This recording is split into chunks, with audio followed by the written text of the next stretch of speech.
Much love, respect, and appreciation. Took a little bit to actually get this going due to the fact of some technical difficulties with the video and everything of the sort, just to get these situated and placed directly on the app. But much love want to state to Third because he was actually here a little bit early. He was here around like 2:02 at the moment. So let me just highlight the brother real quick. Much love, respect, and appreciation. Sometimes, I mean, at least I know that the notifications actually go out, or maybe it might have been Discord. So maybe that's how it worked out. But much love, respect, and appreciation. So what we're going to do here is that we're going to look directly at a few videos dealing with cops and dealing with situations of which that just should not happen, and looking at how the cops decide to go about it, and again proving the fact that the cops are very much problematic in the United States, but a lot of folks don't want to be honest about the situation. Too many people want to back the blue, thin blue line, all of that, type of stuff. But it's only specifically when it deals with Black Americans that a lot of people want to, amp up the cops and automatically want to agree and feel a certain type of way. But when it deals with other individuals directly about there, pretty much nothing. Pretty much nothing. Hey, we got Miss Anderson in the building. What is up? What is up? What is up? What is up? We got Rondo with the 550 gems. What is up? Much love, respect, and appreciation. That's actually the first time that's showed up properly. Using StreamYard. So, shout out to them for, getting that situated. So now I can actually spot you guys when that actually pops up. So much love, respect, and appreciation for the gems. We got Gail in the building. Talking about some El Hito. What is up, Gail? We got Bushido in the building. What is up? What is up? What is up?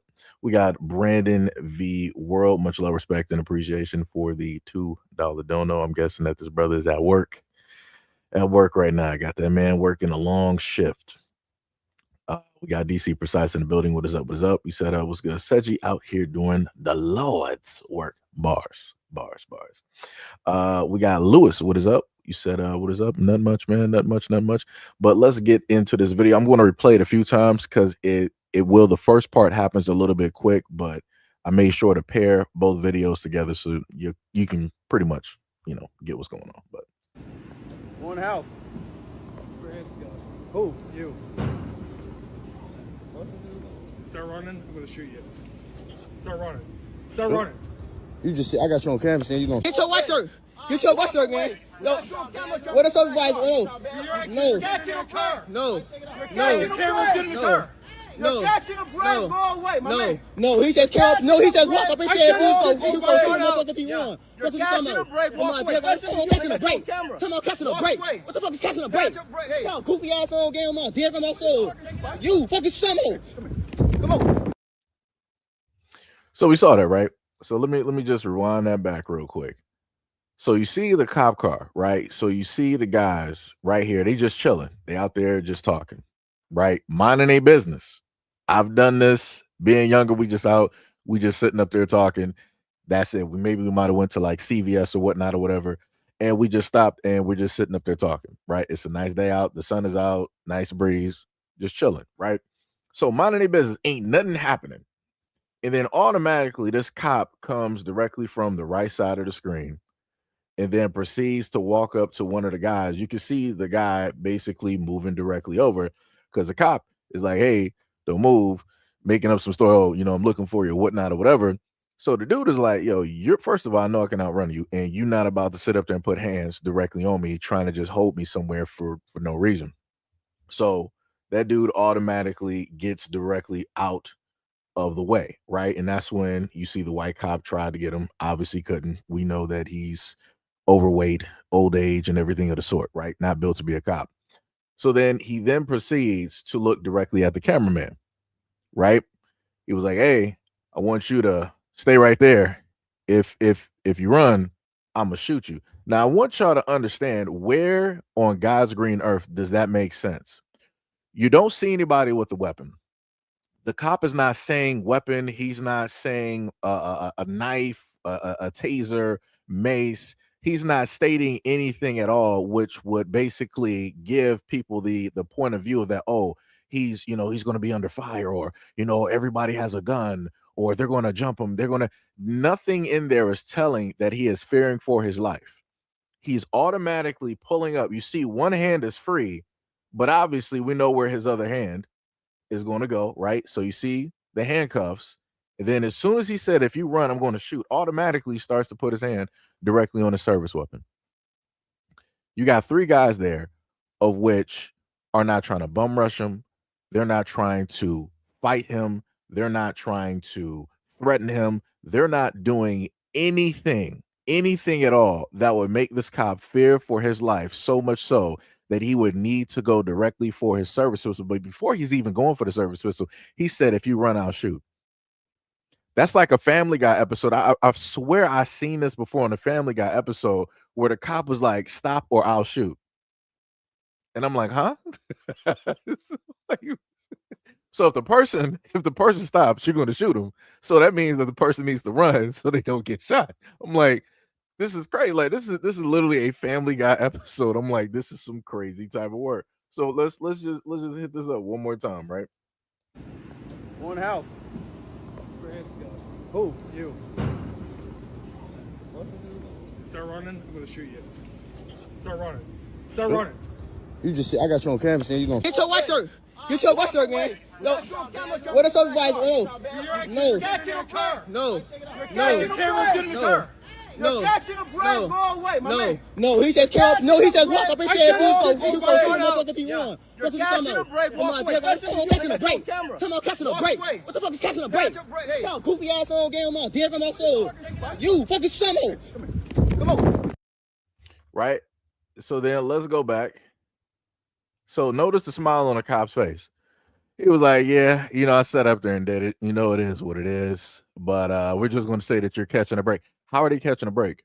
You threatened to shoot somebody if they ran, but you didn't say like, oh, this is an investigation. I'm doing my, detective work. This is a law-abiding command from a law officer.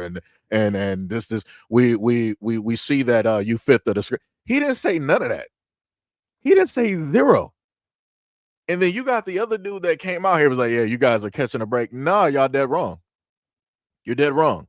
He's smiling right here, knowing the fact that he was in the wrong. And then when you go a little bit further, he wants to, while he got a partner sitting right there, he wants to sit up there and start bucking directly at people. Let me pull this back real quick. Right? Knowing that he was in the wrong, you see him smiling, and basically look at him sitting up there acting like he's about to try to bum rush somebody again. That don't make no sense. You know that you were dead wrong in everything that you did, and it's recorded. And you're still acting like this. This is why a lot of people wonder why it is that the Black community has a problem with the cops. This is why.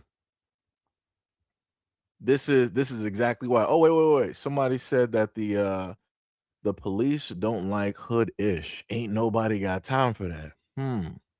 You said hire some hood cops, right? I'm taking it you must be white.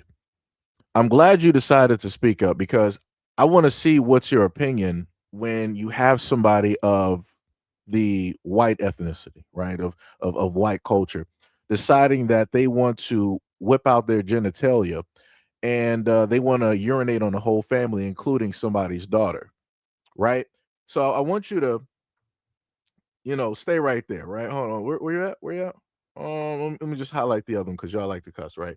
So now I get to zoom into this one. So there's nothing we can do about a guy physically pulling out his and pissing on me right now. Nothing we can do with that in front of an 8-year-old girl because I'm going to push this all over the internet and everything. And it's not the best you guys. It's the best Maryland's law. Listen, it doesn't make a difference if I just explained this to you. No, and I get it. We cannot take him into custody. And I'm not blaming you. We're going to give you his information, and you can be referred to the commission. And again, I'm not blaming you because you can only do what the law is stating, right? Correct. But I'm going to make it known that I had a gentleman whip his out at a Morgan Wallen concert, piss on me, my brother, and my niece. So, white people, I need y'all to pull up the one sitting in the background where y'all automatically want to start typing. Again, when we show videos dealing with black people and the police, y'all automatically side with the police. So, for the white people in the room, for the white people that wanna type, stop typing and make sure you focus on what it is that this white man is telling you. This is a white man. These are all white cops, not a black cop in sight. This happened at a country concert, so we know that there's not a black in sight. So explain to me how it is that one of yours who was a part of your community, who went to one of your gatherings, got drunk enough, caused disorderly conduct, and decided to whip out his genitalia in front of a family and pee on the whole family, including a little girl. Somebody explain that to me. How does that work, white people? How does that work? Because y'all always got all the mouth and y'all always want to back up the cops. The cops are literally telling this white man that there is nothing that they can do about a grown man who came to a country concert, got drunk, and urinated on a whole family, including a little girl. White people, why y'all want to always run y'all mouths in the background? Y'all always want to run y'all mouths on X. Y'all want to run y'all mouths on all the other videos that I do that covers with race. This specifically has to do with you. Where are you at now? What do you have to sit up there and say? Let's continue. And the Maryland State Police can do nothing about it. Not a thing. And it's absolutely okay. And they're going to say, do what you want to do if you want to press charges. Did they give you his information? Yep, I got his information. Can I get who's in charge of the stadium? Stadium security. Yeah. I want to have a conversation with him, please. The black guy there, he works at the stadium. He's not a cop. So I just want to make that very clear.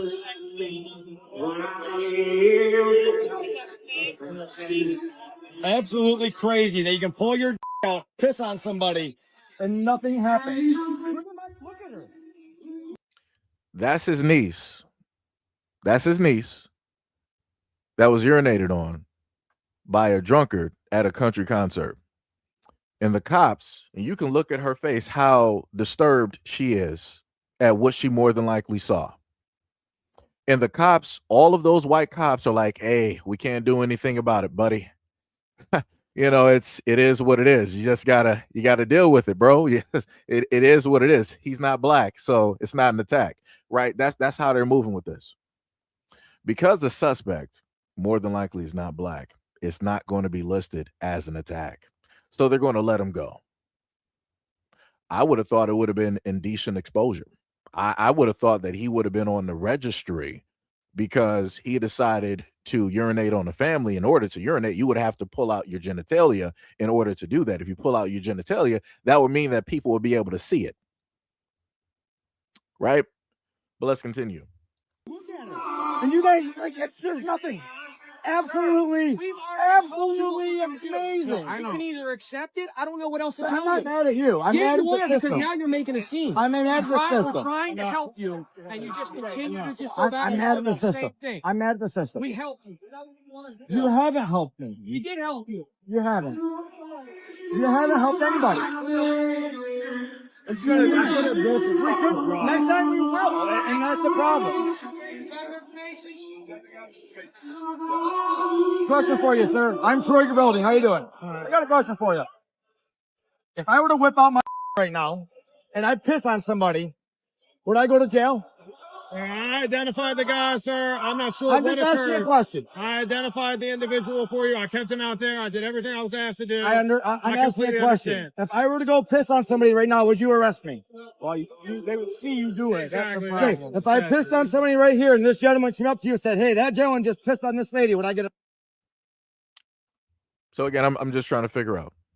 I see some people talking about, like, why are people always focused on race? It's woven into this country. It's woven into the history.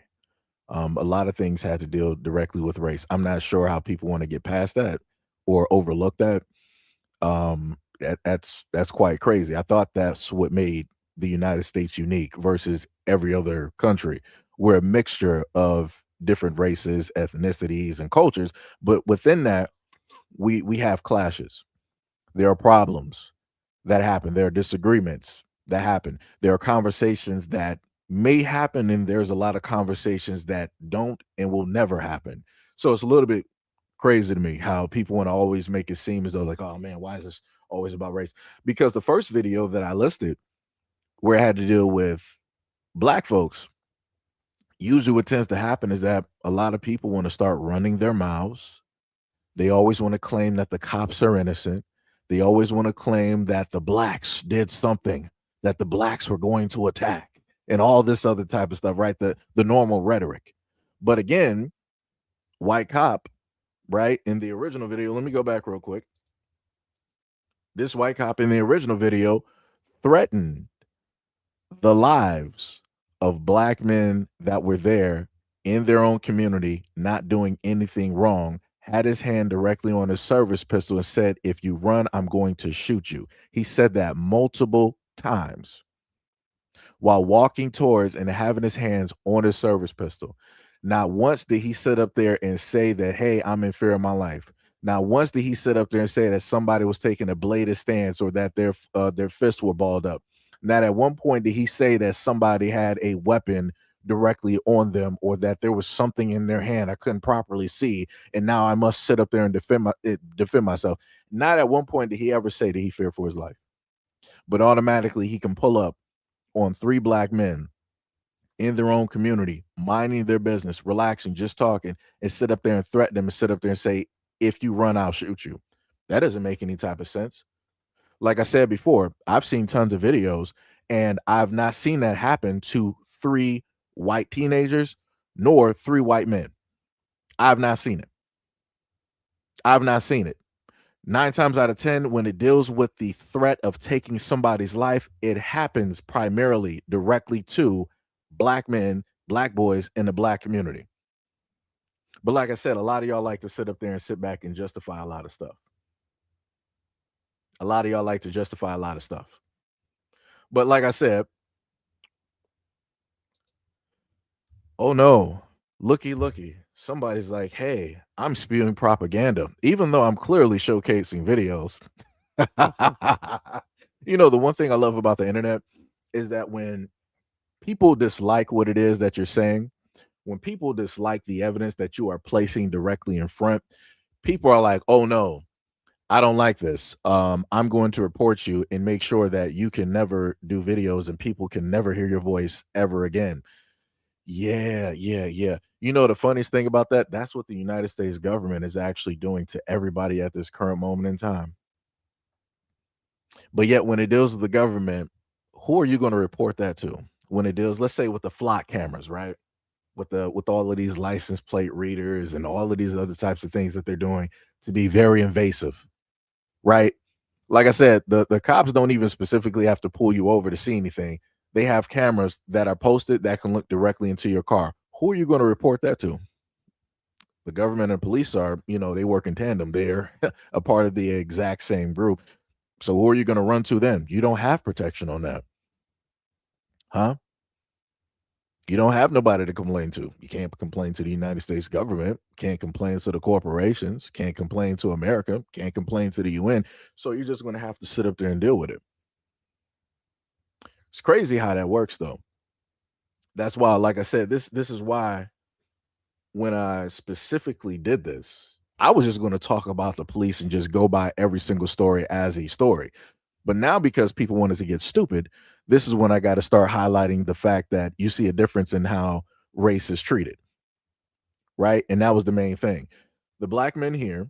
Let me just replay this video one more time for the dummies in the background that want to say something. Let me just play this one more time. One house. Who? You. Start running, I'm gonna shoot you. Start running. Start running. You just I got you on camera, and you gonna get your white shirt. Get your white shirt, man. No. What a supervisor? No. No. He says walk up and say move go shoot him up if he run. What you talking about? Oh my God, catching a break. Talking about catching a break. What the fuck is catching a break? Y'all goofy ass old game on my dick on my soul. You fucking summer. Come on. So just in case, because we got about like 614 people here now. So just in case you did not understand what it is that I'm talking about, if you just came in here, I clear cut gave you an example of the white cop right there right? He's coming from the right side of the screen, upper, right hand corner of what we could see. And he's walking directly upon 3 black men. He didn't state that anybody was selling drugs. He didn't state that anybody that they had any type of complaints or calls. He didn't state that they were playing loud music. He didn't state that they looked suspicious. He didn't state that they had a weapon. He didn't state that there was gang activity or anything suspicious going on. He pulled directly up on them and said, "Hey, if you run, I'm going to shoot you. If you run, I'm going to shoot you. If you run, I'm going to shoot you." It's crazy. That's diabolical. So shout out to the people in the comment section pulling up, talking about this is all propaganda. How is this propaganda? How is this? So wait. So you mean to tell me? So okay, hold on. Let me get this straight, because I got tears in my eyes right now. So the first video, as somebody stated in the comment section, they was like, "Oh, the hatred of the blacks, it's earned," and all this other, right? It's earned there, right? So the police are justified directly in this, right? But then when I go directly to this video And here, there's nothing. and it deals with a white male who is there with his family and his niece, and the rest of the family get urinated on at a country concert. Somehow, some way, you'd be like, it's propaganda. Okay, all right. Okay. All right. That's diabolical work. Crazy work. Good job though. Like I said, for the white folks, I'm just going to be honest with you. Out of the times that I've covered videos dealing with y'all and the police in y'all communities, and I've tried to give out a bat signal to let you know how corrupt the cops are, even within your own communities, y'all still don't want to listen. You still are just ignoring it. You'll be like, let me bring up something in the black community. Let me talk about the blacks. Let's talk about this. Let's talk about that. Y'all will do everything to push whatever is even happening to you and your family under the rug, because the cops who are doing it look just like you, are from your community. You grew up with them and everything of the sort. You'd be like, no, we're not gonna talk bad, even though they are wrong. We're not gonna talk bad about them, but let's talk about the blacks. Let's talk about Chicago. Let's talk about Atlanta. Let's talk about places in Florida. Let's talk about California. Let's talk about places in New York. Let's talk about Detroit. You guys will move the conversation to somewhere else, therefore allowing the corrupt cops who are in your communities to proliferate that exact same corruption all over the place. This is why I don't feel sorry when things happen. When the cops act bad and they end up negatively affecting a lot of your families, this is why I can't feel bad anymore. Because you shield them, you protect them, you body block no matter how wrong they are. You will make sure that whatever power structure is in power there stays in power, even if it means to harm you, even if it means to harm your family, your neighbor, even your dog. I done covered quite a few videos where these road cops have decided to come onto your property and they're in fear of their life when it deals with a chihuahua, and they decide to sit up there and take out their service pistol and shoot directly at the dog. Countless videos. Like I said, crazy work. Oh, we got spammers. Got you. No problem. Gotta get them up out of here. Gotta pack up the spammers. Let me see what else we got. I'm just rolling through the comment section real quick. Yo, shout out to those out there in Baltimore. What is up? Somebody say you acting like the black community is turning in corrupt cops. The black community has at least tried to highlight the problem.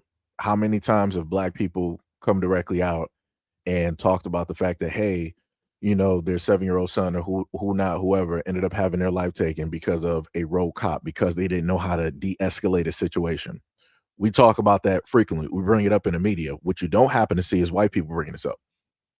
And I've covered, like I said before, the videos that y'all don't see is what happens in the white communities. in these suburbs where these cops are sitting up there abusing the kids out there, the families. They're doing no knocks and raids and all this other type of stuff. I done covered videos before where a white family ended up having the life of their son taken. They just went directly up in the house. The door was possibly like cracked open, or they followed somebody directly from the sidewalk into the home and then just went in. Nobody gave them the ability to come in. They just did it because they could. And then lo and behold, somebody's life was taken directly in the house. And then you heard the white family in there. They were sitting up there crying. They were weeping. They were enraged and all of these things. They were mortified and horrified at what happened. But like I said, stuff like this wouldn't happen if white folks in their communities would actually bring this up to mainstream media and it was played 24, 48, 72 hours so that people would actually see these cops. They would know the names. They would know the faces. They would know the precinct, right? They would know who the police chief is. You guys opt not to do it, even though you have the lens, you have the point of view, you have the camera. You have mainstream media. You got your news and newspapers and blogs and all this other type of stuff out there. Like I said before, when it deals with TikTok, when it deals with IG, like I said, I'm even getting away from mainstream media. TikTok, X or Twitter, IG, YouTube, and wherever else that people can go on social media and see a lot of these videos. When you look at the highest amount of white content creators who like to cover subjects and talk about subjects where they got multi-million views, these are not things that they talk about and highlight even when it deals with the white community. Like I said before, I would think that something like this would actually be important, but you guys in a lot of instances act like that it's not important. And then like I said before, y'all want to sit up there and swap it. So, like this person said, you're acting like the black community is turning in corrupt cops. We showcase them. And in some instances, we don't really get the justice that needs to be had. But that only happens because it's dealing with black people. And in a lot of instances, people feel as though that black people are not really human. They feel that black people are animals or subhuman and all this other type of stuff. So what happens to black people in the black community, it's whatever. As long as it doesn't happen to us, it's whatever. But yet it does. But the difference is black people are outwardly loud when we are dealing with the loss of life. White people are quiet. You guys want to mourn in silence, which then allows the cops and the precinct and all these other cops that like to do these exact same rituals or whatever it is that you want to call it. You allow them to still do this within the community and to then bring in new officers to do the exact same thing, making the problem bigger and bigger and bigger up until it gets critical mass. And then when it gets critical mass of white people, that's when y'all want to start screaming and crying out loud and y'all really want to go on social media and everything and do something. But like I said, this has been critical for a very long time. But as I stated before, because it's not, in a sense, primarily happening to you, in which the way that it happens to the black community, y'all don't realistically care. Y'all can pull up to from some of the the comments I've seen where people are like, oh, it's a corrupt cop and this. Y'all can pull up and say that, but y'all not pulling out those cameras like y'all normally do. Y'all not talking about this like you normally do when it deals with black people. When it deals with black people, y'all want to sit up there and pull up, oh, it's justified. They deserved it. This is the didn't do nothing. We was kings, right? That's what y'all like to sit up there and see and say. But as stated before, y'all want to agree with it in one moment, and then as other people have come up to this live stream and said, like, oh, but when it deals with white people and white people, oh, it's propaganda. It's propaganda. It's AI. It's Chat GPT. It's Photoshop. This never happens. That's some crazy work. That is diabolical. And to the white people out there, this is why I've covered videos dealing with your communities. And I remember one specifically where it was a cop that was specifically targeting somebody's young daughter. And he was seeing that person's young daughter, like the young girl was sneaking out of the house to go be with the cop. Grown adult cop, dude, 30s and 40s. She's a teenager. Stories like this happen quite frequently in your communities, but y'all don't really talk about it.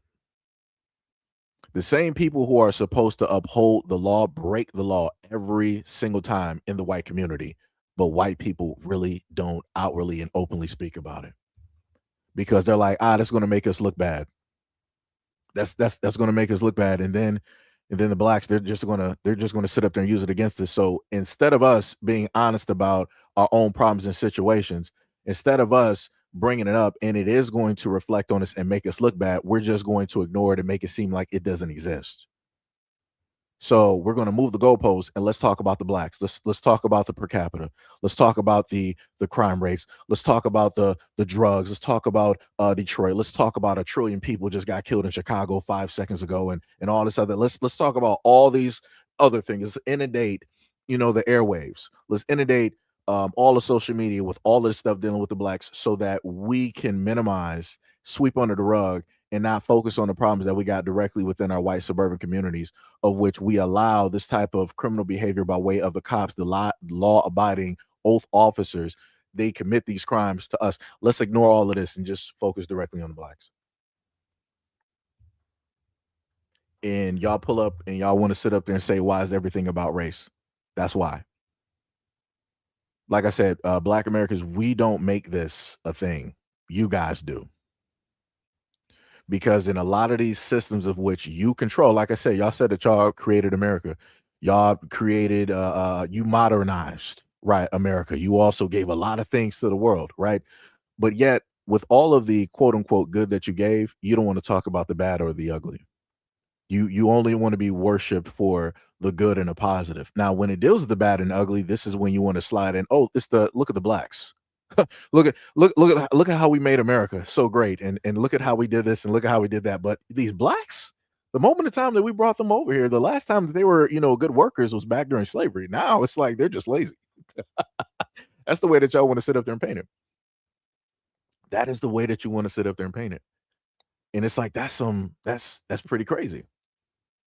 That is 1,000% crazy. You ask me, right, during a live stream, why do I sit up there and make it directly about race? Oh, look at that. See, we got the folks throwing the chimp emojis directly in there. But yet you're the only ones with Neanderthal DNA. So I'm a little bit confused. Oh, matter of fact, hold on. I got you, buddy. Hold on. Wait. This will allow me to actually, I like this. Unbiased truth. Shout out to you for throwing the chimp DNA directly in the comment section. The one thing I noticed about at least the image of that chimp is that he technically has a little bit of color directly to them, right? And usually when people have pigmentation, that means that they don't tend to have issues directly with the sun, right? So no problem. I got you. So that actually allows me to go directly into my next video, which I didn't plan on going directly into because I had another cop video to bring up. So let's just look at this, shall we, class? Research has people a little frightened to use it. There's a new study out that says after just one day, chemicals in sunscreens enter your bloodstream. Before you grab that bottle of sunscreen, the first thing you need to do is check the ingredients on the back.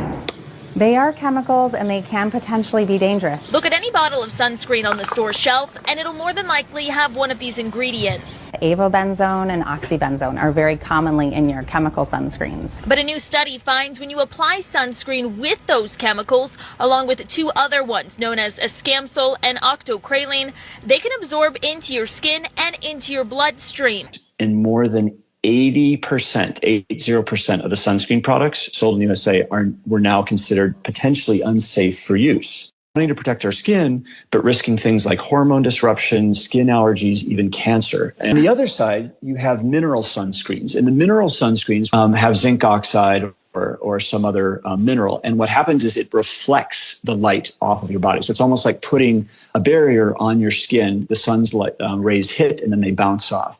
So just from a health standpoint, that's obviously intuitively, yes, they're much healthier than the chemical. Right. So I'm just trying to figure out what demographic would this primarily affect? Right? Because you want to say that I'm chimping out right? Which is cool, right? So you're a Chud the Builder, Langley, whatever that other dude, you're a fan of them, right? No problem. That's cool, right? I'm just trying to figure out what demographic would this primary, because I'm looking at all of this on the shelf and I can tell you never in my life have I ever used any of these products. So I'm trying to figure out what demographic would this primarily affect if these chemicals are carcinogenic, if these chemicals can cause issues combination wise within the human body, and they can formulate things that will be horribly detrimental. I'm just trying to figure out.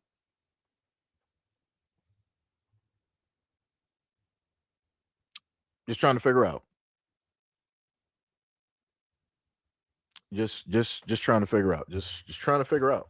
That's a little bit crazy to me.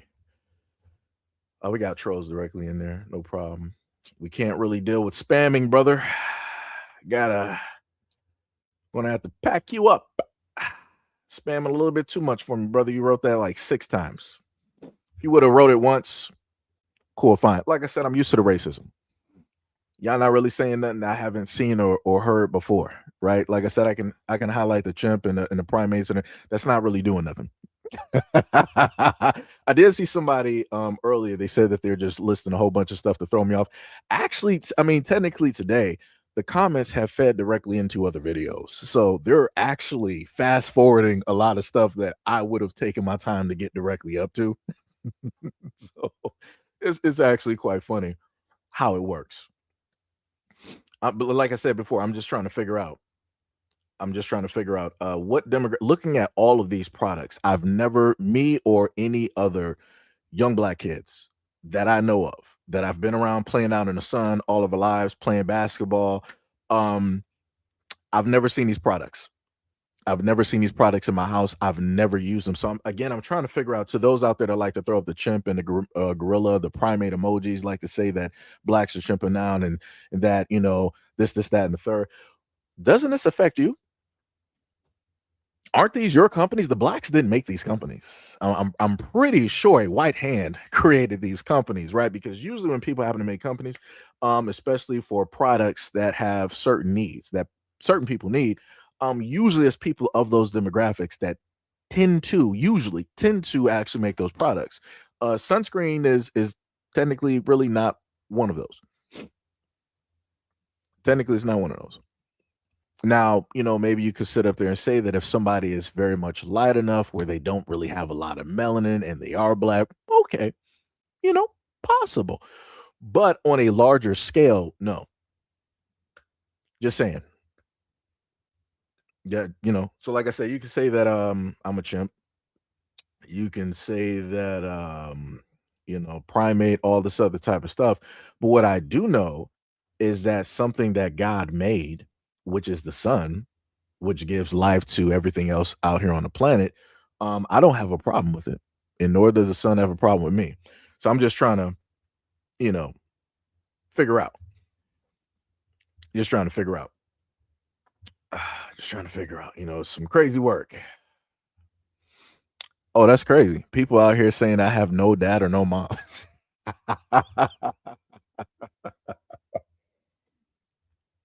That's some crazy work. No dad or mom, guys. So I'm just an orphan. No. I was never a Cabbage Patch Kid. I want you to know. My demographic was never Cabbage Patch Kids.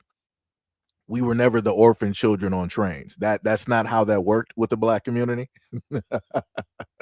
Y'all got history completely messed up on that one. You guys are the Cabbage Patch Kids, right? You guys are the ones coming on those orphan trains, right? Y'all are the ones coming Ellis Island and all this other type of. No. It's not black Americans. Don't got nothing to do with us. Like I said, Cabbage Patch dolls, they put it directly in front of your face. Kids that were born without any parents. That had nothing to do with black Americans. That had nothing to do with us. Just saying. Just trying to figure out. Somebody said, dude, you're hating on sunscreen. No, you're a bot. You're 1000% a bot. Yep. Internet death theory is being proven at this moment in time. Looking at some of these comments. I'm hating on sunscreen. That's some wild work. Somebody said, what does this have to do with the topic? Well, my dear, right? Mary by the pool. Wait, let me go back up. Where did you go? Right. The title of the live stream is Cops Are the Problem and More, right? So we have what the main topic is, and then we have the and more part.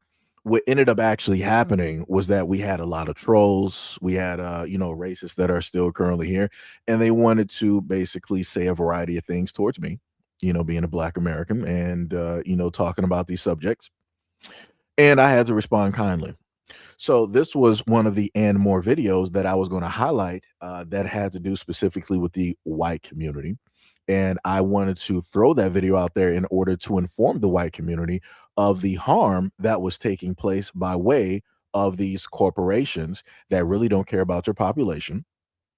They don't care about your birth rate or anything of the sort, right? This is a Black American that was trying to give information, but I had to sit up there and change it quite a bit since I was being attacked verbally, online, by racists. It'd be like that. So just saying. Just saying. Let's see. Now I can actually get back to the cop videos, right? So let's go back. So this is the next video, right? So basically what happened here, this is about like a good 5-minute video. So supposedly on this patch of land that has like a one-way, I guess you could say street or a dirt road, people come in and out of the area. The black male that you're going to see directly to the left side of the screen, he has 2 properties there. And for whatever reason, the police are specifically going after the homeowner, trying to basically insinuate that, hey, you're here and there is about some odd feet, 20, 50 or whatever feet away from your property, there's some marijuana plants basically growing, and we're going to pin you basically for that because you have 2 properties here. Again, that doesn't even make sense, because if you got random people as they're going to state that come in and out of that area, how do you pin that directly on just this older man? It doesn't even make any type of sense. It doesn't make any type of sense. That's no type of detective work. There's no type of proof of anything, but we're going to see how this interaction goes, right? Just because in the season that we're living in, I think it's important that I have your names. What do you mean, man? A lot of crazy stuff going on. And so having your name makes me feel more secure. As I said, we came here June 28th. We're actually new here. Okay. And for the police officers in this area to come up and say, are you growing marijuana? That is preposterous to me. It's just a question, man. Yeah, well, I get that. And so then my only question to you is your names, just so it's okay in my own heart and mind. And when I say the season we're living in, the season we're living in. Y'all concerned about something over here at this house? This house? So let me just pause it right quick. So I want to note that both of the black elders there, they're talking real calm. Nobody's, being abrasive, yelling. Ain't nobody doing none of that, right? We can clearly see a conversation that is taking place. The black female elder, she's specifically asking for the name because things have been happening when it deals specifically with the cops, where unarmed black people have been shot and killed, murdered directly in the streets, on camera or off camera, right? And she just wants that for a simple peace of mind and for also record keeping. That's what she means by the season that we are in, right? So let's continue. No, that house. Yes. What's the problem? Who lives there? Mr. Ferguson. He's probably there now. He's 79. Okay. All right. What's your name, sir? Jason Tart. Jason Tart. Tart. And what do you mean by the season we're living in, ma'am? Sir. What do you need? You got any questions for me? No, I'll collect some information from you in a minute, your name and date of birth and such. What do you need my information for? You own these 2 homes, correct? Okay, these 2 homes got to do with that? These 2 homes is near that marijuana grows, so I'd just like to have your name. You know how many people go through here? I understand. That's not going to do you one bit of good. Okay. Well, sir, I'm going to need your name and date of birth, and I have that. I feel comfortable giving you my name and date of birth. Okay. Well, this is a criminal investigation. You own these 2 homes, so by law, you do have to give me your name and date of birth, sir. If he gives you a reason, yes, you do. Reason for what? Because of the marijuana grow. It's not on my property. Okay. Well, again, I have reason to believe that these 2 homes here that you own is related to that marijuana grow. So you have to give me your name and date of birth by law. Go get a pen and piece of paper. Reason to believe what? Why? Because these houses are here. Do you understand that there's a lot of traffic going through here? Since we've lived here, people come up here and they park there and we don't know where the hell they go, and then they come back out. I don't have a problem giving you my information. I'm Okay, well, that's all I need. It doesn't have to be an argument. I mean, just give me your name and date of birth, dude. It's easy.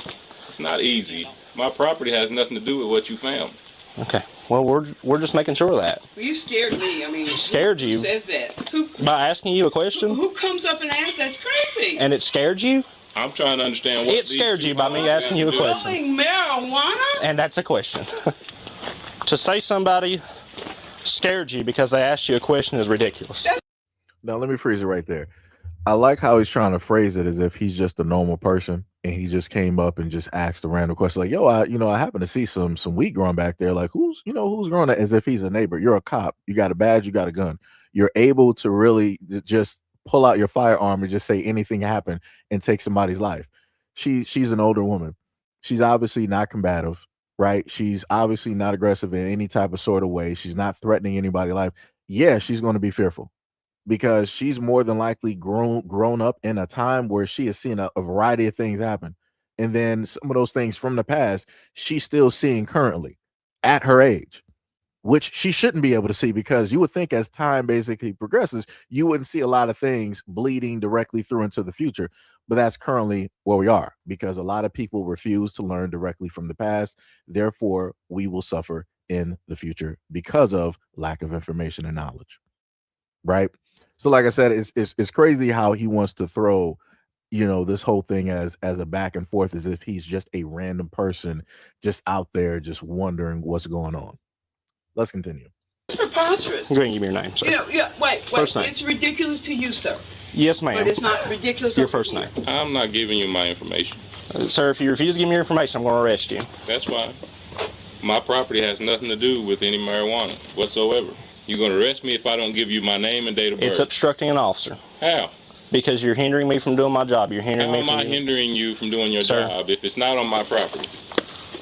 Last chance to give me your name and date of birth, sir. How am I hindering you? Sir, last chance to give me your name and date of birth. How am I hindering you? Place your hands behind your back. Place your hands behind your back. Are you going to give me your name and date of birth? Take me to jail. You're right. I'm hindering you from doing your job. Now look at it. I'll see if I can find you my name first. No, I'm hindering you from doing your job. Hold on, let me pause right there. Now notice how, now I want everybody to see this.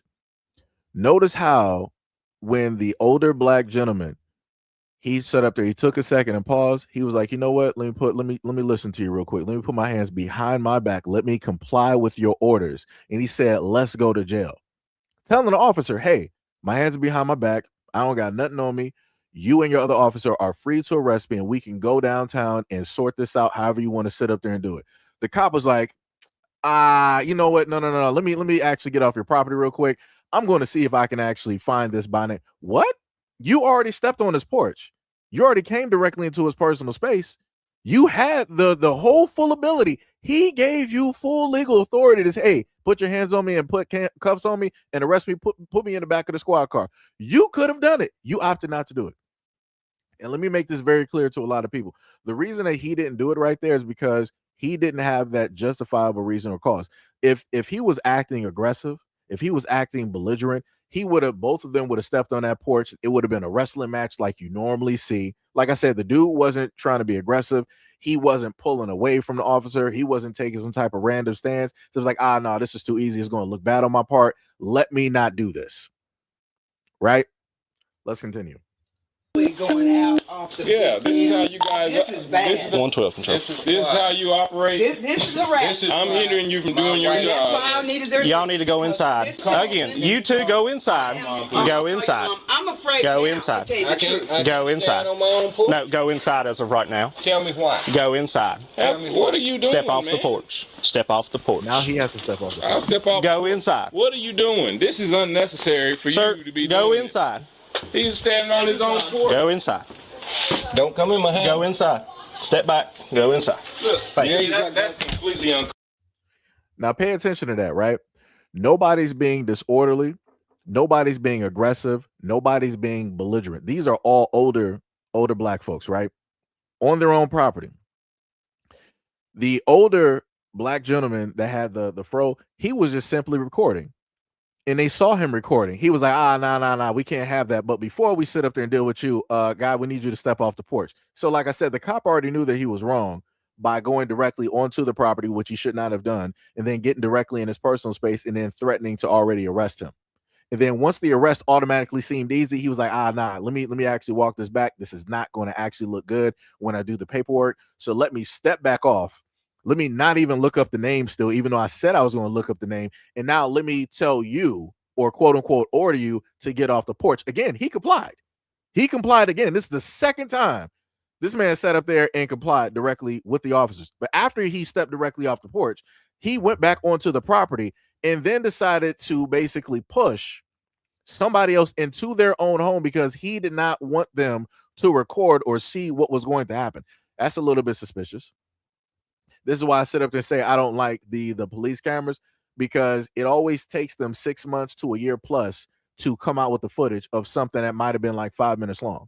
It takes them so long to come out with that footage because they doctor it so heavily in order to make the officers correct or to give some type of benefit of the doubt.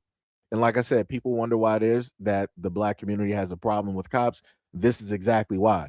The guy is on his own property recording. He's on his own porch. He's not doing anything. He's not being invasive. He's not getting in front of you. He's not sitting up there pulling anybody back. He's not taking you off of the person. He's not doing anything wrong but recording. But you decided that you wanted to push him back into the house so that he can't record the interaction on what's going on. Again, highly suspicious. Let's continue. Called for. When Mr. Hairston starts filming the interaction between the deputies and Mr. Tart, Deputy Martin forces the Hairstons into their home, pushing Mr. Hairston into his doorway and closing the door behind him, effectively preventing him from continuing to record the encounter. Come on. Look, man, don't listen. Sir, You don't have to listen, You're man. being recorded. Listen. Listen. I can walk. Without you putting your damn hands on me. You understand? I have not broken the law. Walk to the vehicle. Well, walk to the vehicle, sir. You're being recorded. Hands on me. I give you no reason to touch me. I'm going to arrest you then. Place your hands behind your back. Uncalled for. Place your hands behind your back. Put your hands behind Place your hands behind your back. Listen. Just relax, okay? Listen. Just relax. Place your hands behind your back. Please place your hands behind your back. My hand is behind my. Place It only takes one of you. Place your hands. Look, let him do it. All right. Take your hands off me. That's fine. Okay. Let him do it. So let me just pause it right there. That was the only time that you've seen a point where the older black guy, he was frustrated with the whole incident. There was 2 times that he complied. Technically, it's the 3rd time here, but there was 2 times initially that he complied before it even got to this point. And that same officer who you're looking from the perspective of his body cam, he refused to directly put handcuffs on him at that point. Like I said before, he wanted a justifiable reason. So he decided to get up close to him the other time when he was off the porch and then decided to touch him. And that's when you happen to see the resistance because he's fed up. He's like, yo, you're playing games right now. He's like, yo, don't put your hands on me. There's no reason for you to put because there wasn't. There was 0 reason for him to sit up there and do this. 0. And this is why I sit up there and say that usually when you got one cop that acts this way, you got a second cop. The second cop is the one that did not say anything to correct his partner at all. He stood there in silence. He watched all of this unfold, knowing the fact that his partner was 100% in the wrong and still allowed it to take place and happen. 2 white cops. So if you got 2 white cops sitting up there doing this, you can already imagine that there's many more within that precinct that have the exact same type of thought process and that will commit to the exact same actions. Again, this is problematic. Something that was very basic, that should have just been a standard, straightforward conversation and nothing else, turned directly into this, which was ridiculous. And the cop from his body cam, the one that has the body cam on, he was in a sense trying to amp it up so it can go more. And this is again, you see the patience of the older black man. He was like, yo, you saw him hold basically for a minute. He was like, yo, it doesn't take two of y'all to sit up there and do this. Matter of fact, I don't even like you. Let your partner who's been silent this whole time, right, and allowing you to do this, allow him, because I don't got no problems with him. I do, but I don't, have no problems with him. Allow him to sit up there and do it. Because like I said, that dude was the first cop is trying to make it worse so that he can escalate it. Like I said, the whole main thing with cops is supposed to be de-escalation. That cop was not practicing or doing any of that at all. He kept raising his voice. He kept putting hands directly on it. Like he was just doing too much. But like I said, he was looking for a justification so that he could do more. Let's keep going. Let's walk this way.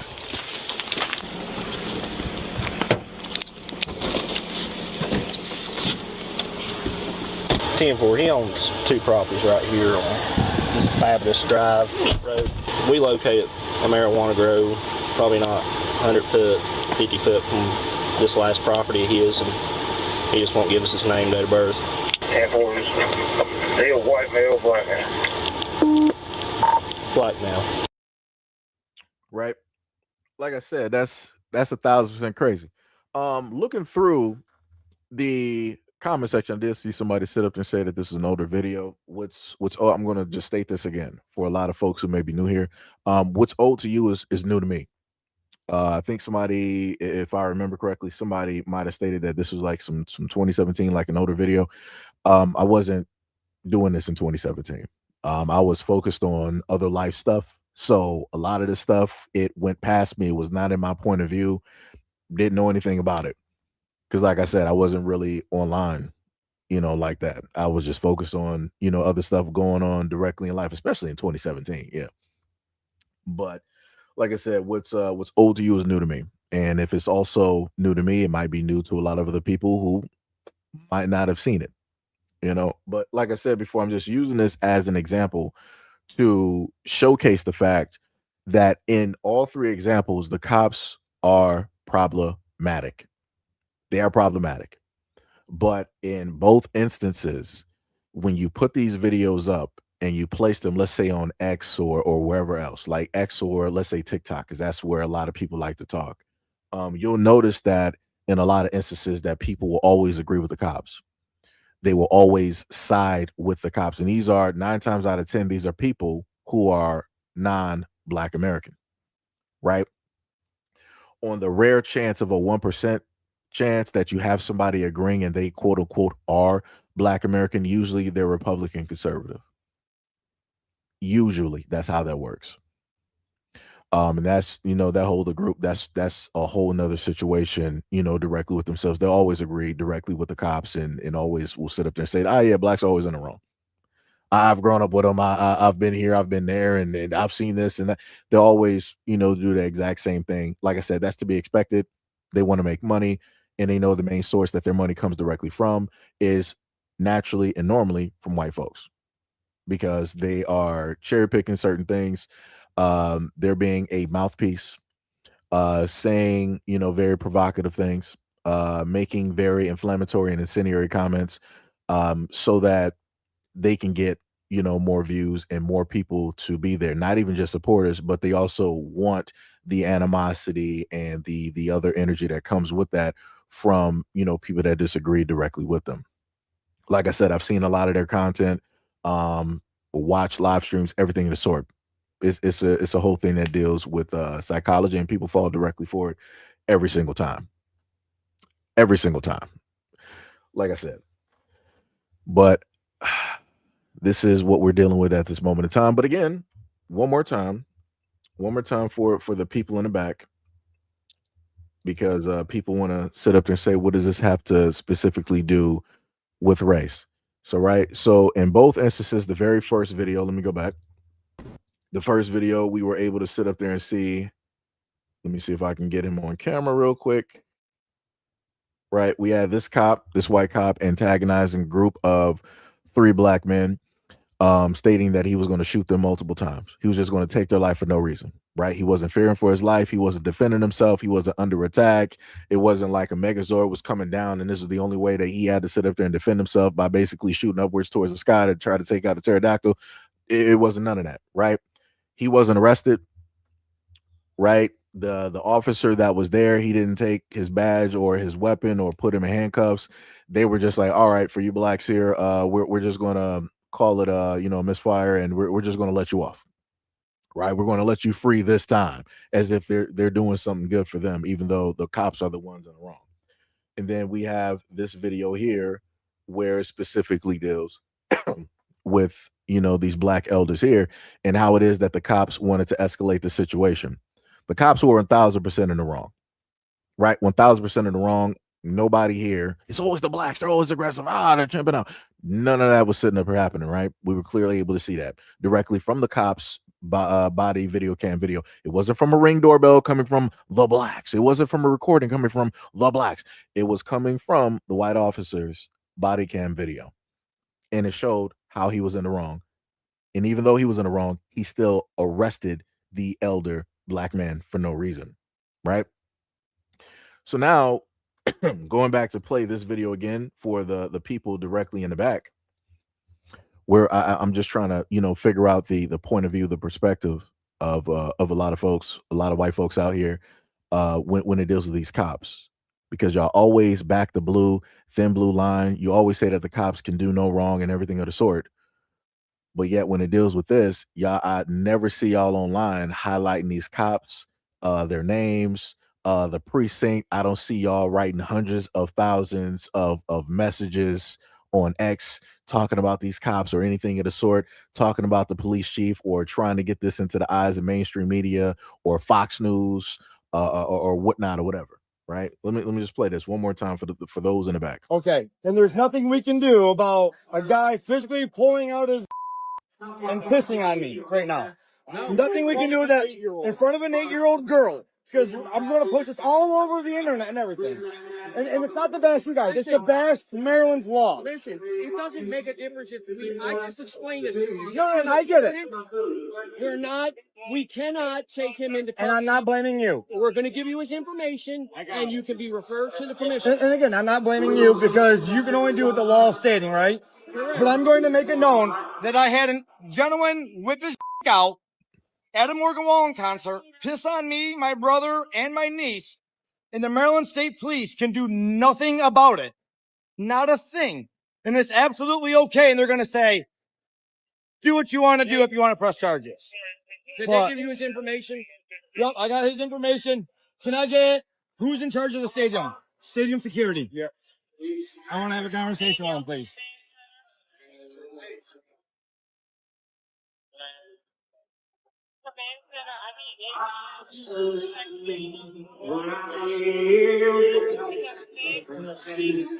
Absolutely crazy that you can pull your out, piss on somebody, and nothing happens. Look at her. Look at her. And you guys, there's nothing. Absolutely amazing. You can either accept it. I don't know what else to tell you. I'm not mad at you. I'm mad at the system. Because now you're making a scene. I'm mad at the system. We're trying to help you. Hold up. So let me pull that back real quick for the white folks out there. Explain this to me, right? How did this bald Keystone cop sit up here and just tell this white dude with his family that's out at a country concert where they got urinated on by some drunkard that now he's making a scene? Wouldn't you say that the person who urinated on a whole family was the one making a scene? And then notice how the cop was basically, sort of walking towards him. I'm like, and like I said, this is what I'm talking about. Even here, the cop is not practicing a thing of like de-escalation. He's not admitting any type of, lack of not doing his job or anything of the sort. They'll be like, our hands are tied. We can't really do anything. We didn't find a crime was committed. You're just going to have to sit up there and figure something out there, Chief. You're just going to have to sit up there and figure something out. You got to take, you and your native family that like to play water sports, and y'all going to have to go home and take a bath. That's just what it is.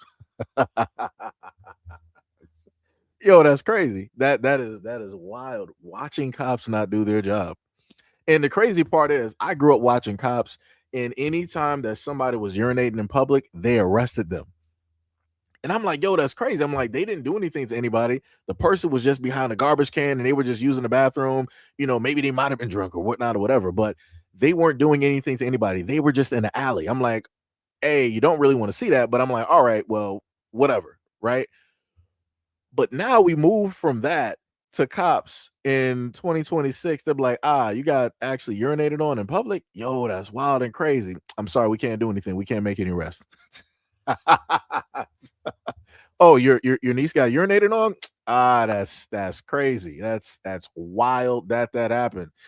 Sorry, we can't do anything about that. That's wild. That's wild. And you just continue to just go back I'm and mad at the do the system. same thing. I'm mad at the system. We helped you. You haven't helped me. We did help you. You haven't. You haven't helped anybody. Next time we will, and that's the problem.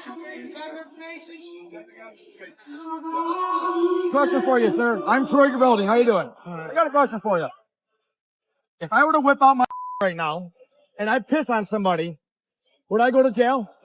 I identified the guy, sir. I'm not sure I'm what just asking occurred. a question. I identified the individual for you. I kept him out there. I did everything I was asked to do. I'm asking a completely question. understand. If I were to go piss on somebody right now, would you arrest me? Well, they would see you do it. Exactly. Okay, if I pissed on somebody right here and this gentleman came up to you and said, hey, that gentleman just pissed on this lady, would I get a... Like I said, it's crazy. Like you just witnessed all of these cops say the exact same thing. We can't do anything. We did everything within our power. Huh? But like I said before, let me just, now this is when I got to bring race directly into, if the suspect was black, they would have arrested him. They would have tackled him. They would have tasered him. They would have beat him with nightsticks and flashlights. They would have had the K9 unit. They would have had the armed unit. They would have had armed tanks. They would have called through the FBI and the CIA and Angels with Attitude. Like, they would have did all of these things. But like I said earlier, because it's not black, it's not an attack. So therefore, this is the reaction that you get.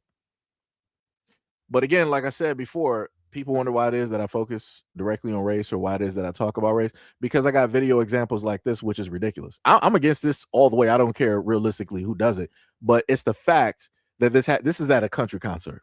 We know who the population is when it deals with a country concert, and it's not a black demographic. It's going to be 99.9% white. So therefore, when I think about who potentially could have done this, I'm like, it has to be common sense. Common denominator has to be somebody that is more than likely white. Is there an off chance that it could have been a black suspect? You got less than a 1% chance. Less than a 1% chance. Like I said, look at the Country Music Awards. You don't see a sea of black folks directly about there. You don't. And I've watched. So, like I said before, for the white people out there, I try to give y'all information, try to give y'all warnings about, potential suspects that are out there that are amongst you in your community that mean to do harm or to do negative things, either to you, your family, or your community. Because I want to note how the name was never stated in the video, right? And quote unquote, the cops were like, hey, we gave you the information. Name was never stated in the video. We don't even have a picture of the man who sat up there and did it. And I'm pretty sure that somebody there at that country concert more than likely filmed that. I'm pretty sure, because I'm pretty sure you were probably able to hear, a little bit of a yell or something when that was taking place. But magically, we have no type of camera footage at the concert. We have no footage directly from the stadium that they're at. The cops held the suspect, but they don't have any footage or no pictures, and we still don't have a name. Like I said before, that's crazy. That's 1,000% crazy to me. Because like I said before, let the person have been black, you would have had all of that. People would have been taking 1,000 snapshots. There would have been mug shots. They would have grabbed Facebook photos and everything from when he was like 16, 22, 35. All of that would have been up there. Family information, job information would have been out there. Make and model of the car. Somebody magically would have saw the license plate of the car that he drove supernaturally because they were in line at the Ticketmaster getting their tickets and they saw a black being suspicious. They just knew something was up. Something wasn't right. But like I said, but when it deals with people who are normally in these communities, who are of these communities, who are of the exact same demographic, you never get that same energy. You never get that type of evidence. Magically, we don't got no CCTV cam footage, Bigfoot footage to basically show you that it was a black suspect. You mean to tell me that this stadium, normally stadiums have cameras everywhere? I'm talking about hallways and everything of the sort. There was no cameras? You can't, go to somewhere in the back where they're recording and got security, got 49 cameras. You can't go back there and find anything. I'm pretty sure if you held the guy, that means that if he was in the stadium, he more than likely has a ticket. So if he has a ticket, that means that he had to walk a certain way in order to get directly to his seat, both to and from. Which means if you can trace that, then you can also get a picture of him more than likely at the Ticketmaster. Which means if you can get a picture of him at the Ticketmaster, you can get a picture of him at the parking lot driving directly to the stadium. But for whatever reason, you got cops out here that don't want to quote unquote do detective work. Just saying. Just saying. Somebody said, if you're going to reverse it, be fair. What if the family was black? Think about that. What does that mean? I need you to write that out for me. What do you mean that you want me to reverse it? What? So instead of it being at a country concert, you want me to reverse it. So I'm guessing it would have to be at a rap concert, and the black family would have to be there, and then some unknown suspect who would not have been unknown, we would have known that it was somebody black, decided to do this to a black family there. I want you to understand this real quick. Who is this? Robert Gamil or whatever it is, right? If this happened directly to a black family and a black man is there, I want you to know that the police would have to be there in order to save the guy who urinated on that black family. I want you to know and understand that black male there would have beaten that dude directly to a pulp as if it was a bare knuckles UFC fight for the heavyweight title of the world. I want you to understand that the guy who would have urinated on that family would have to pray to every single deity in existence in the multiverse in order to save him from the hellish beating and the fists that were going to be raining down and the feet that are going to be raining down from above. More than likely, he would have been knocked over quite a few seats. It would have been looking like a bar fight at the OK Corral. You have no understanding of what it is that you're trying to reverse or specifically ask for. The black father, if we're to sit up there and reverse it, let me get this dude directly in, see if I can get him back here, right?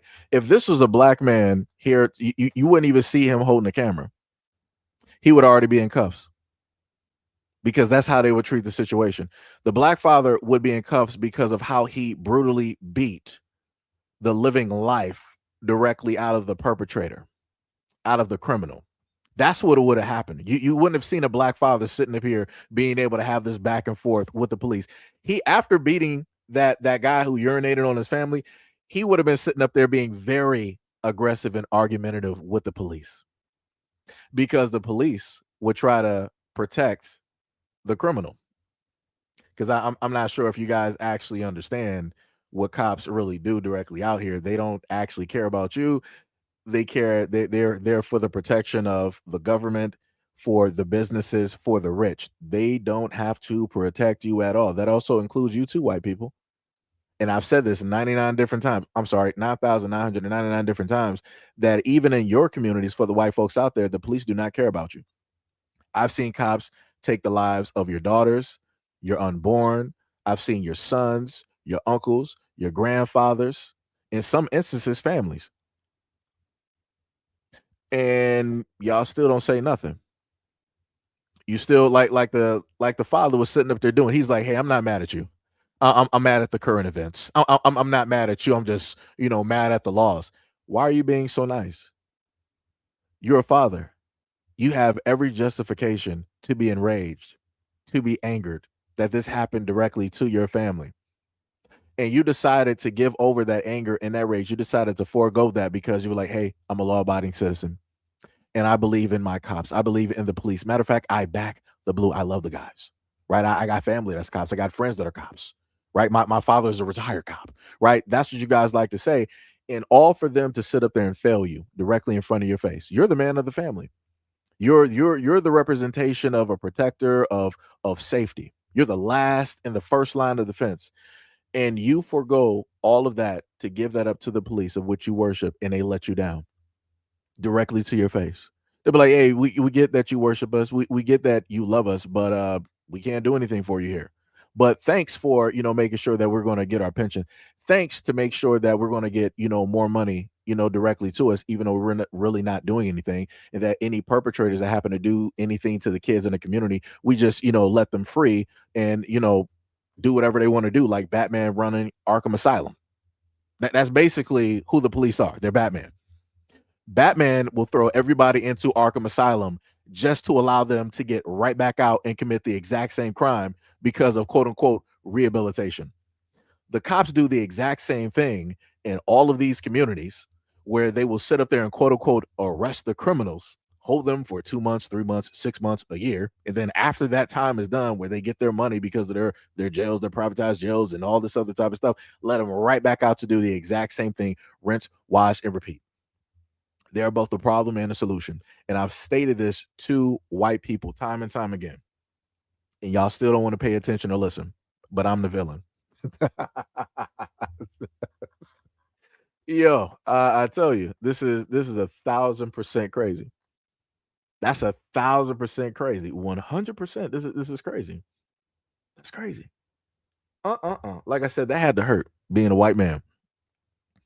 And you got your family right there walking past you and knowing the fact that you could have did something, but you opted not to do anything because you allowed the powers that be to control the situation, and they just let everything go as if it's not a problem. They didn't have a care in the world. The other reason I showed off this video is to showcase the fact to a lot of white folks that, again, the people that you vote for, your dragons, that you have sent all throughout all the other communities since time began, are going to slowly but surely come directly back and enact the exact same terror, the exact same animosity, the exact same rage that they've enacted and been able to enact lawfully, legally. They're going to turn that and come right back to you. That's what dragons do. Dragons know exactly where it is that they come from, where they're born. Everything returns home. So like I said before, y'all going to have to sit up there and deal with this problem. Y'all going to have to deal with the situation. You're not going to be able to all lives this situation and sit up there and say, we all need to come together. This is a problem that we all need. No. Black Americans always been talking more than anybody else out here. We've historically been talking about the police, the corruption, and how it is that we've been treated. And we've tried to give that bat signal, that warning sign to everybody else to let them know, like, hey, if this can easily happen to us and it's allowed to happen, it's then going to sit up there and happen to you.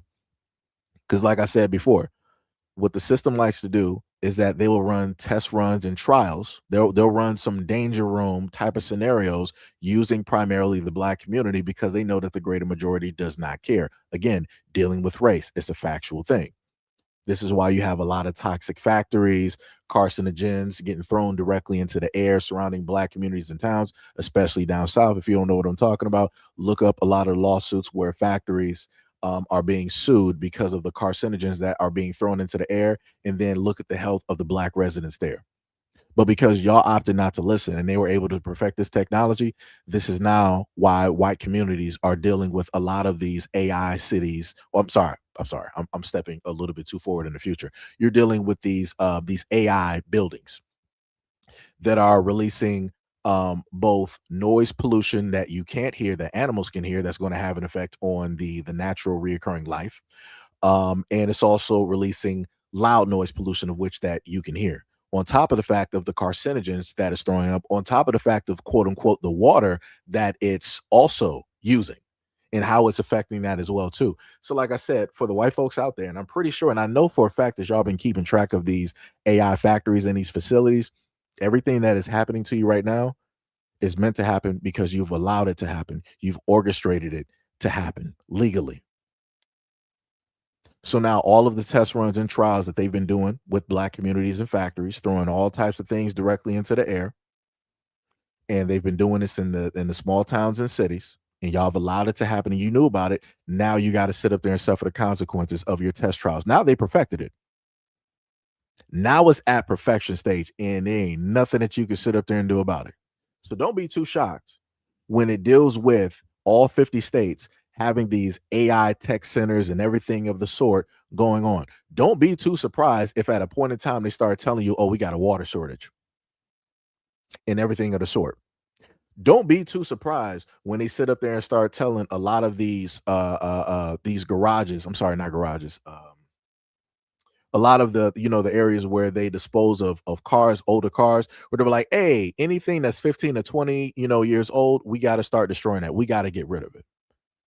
Like I said before, everything that you have allowed to happen is going to happen, and it's going to happen all over the place. So like a lot of you guys were afraid before, you don't want to go out by yourselves. You don't have to worry.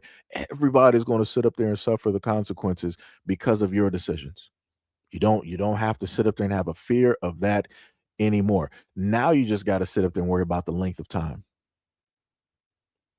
Is it going to be a short amount of time that you got to sit up there and suffer with these penalties, or is it going to be a long duration of time that you got to deal with these penalties? That's the thing that you now have to sit up there and deal with. We're past the whole thing of like, hey, it's only going to be one group suffering. Nope, nope, nope. Everybody's going to suffer, but it just matters how much and for the length of time. Like I said, people refuse to sit up there and learn directly from history. And again, white folks, I know that y'all can hear me. Beyond all of your racism and everything else that y'all want to sit up here and say, at your core what's going on directly with this country. At your core what's going on with these wars. What's happening with your foods. What's happening with the air. What's happening with the water. What's happening with the information medium that is directly out there and the messages that are being sent.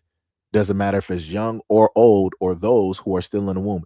Everything that is taking place and happening, and you're sitting idly by and allowing it to happen. Because the only time that you realistically care is when it hits your doorstep. Or if it hits your doorstep, the only way that you'll actually technically care if it's just solely you.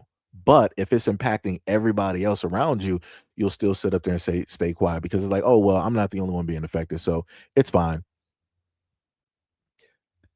Like I said, and through all of this, even with all of this that I'm stating, you guys will still go away from this information, this conversation, go back online and do business as usual, talking about the blacks and this and that and all this other type of stuff online.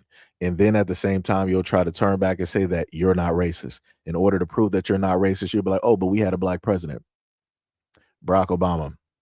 If America was really racist, then we would have never had a black president. That's your main go-to every single time. You have zero. You have nothing else. And that doesn't prove anything. That could have just been like, all right, well, we're tired and we're bored with seeing the same thing. Let's try something different. And that's what you did. You just, swapped the television. You changed the channel. That's all you did. Like I said, man, hey, and I'm going to just repeat this one more time. The moment in time that the country basically falls, it's not going to be at the hands of quote unquote the blacks. It's not going to be because the blacks are chimping out and it's BLM 2.0 and we're just burning down every single town and city that's white because we just hate the whites. No, no, no, no, no, no, no, no. It's going to be you going to civil war with yourselves and the government and military. Everything that you created, you're going to be the ones that have to sit up there and fight that. Because you created it.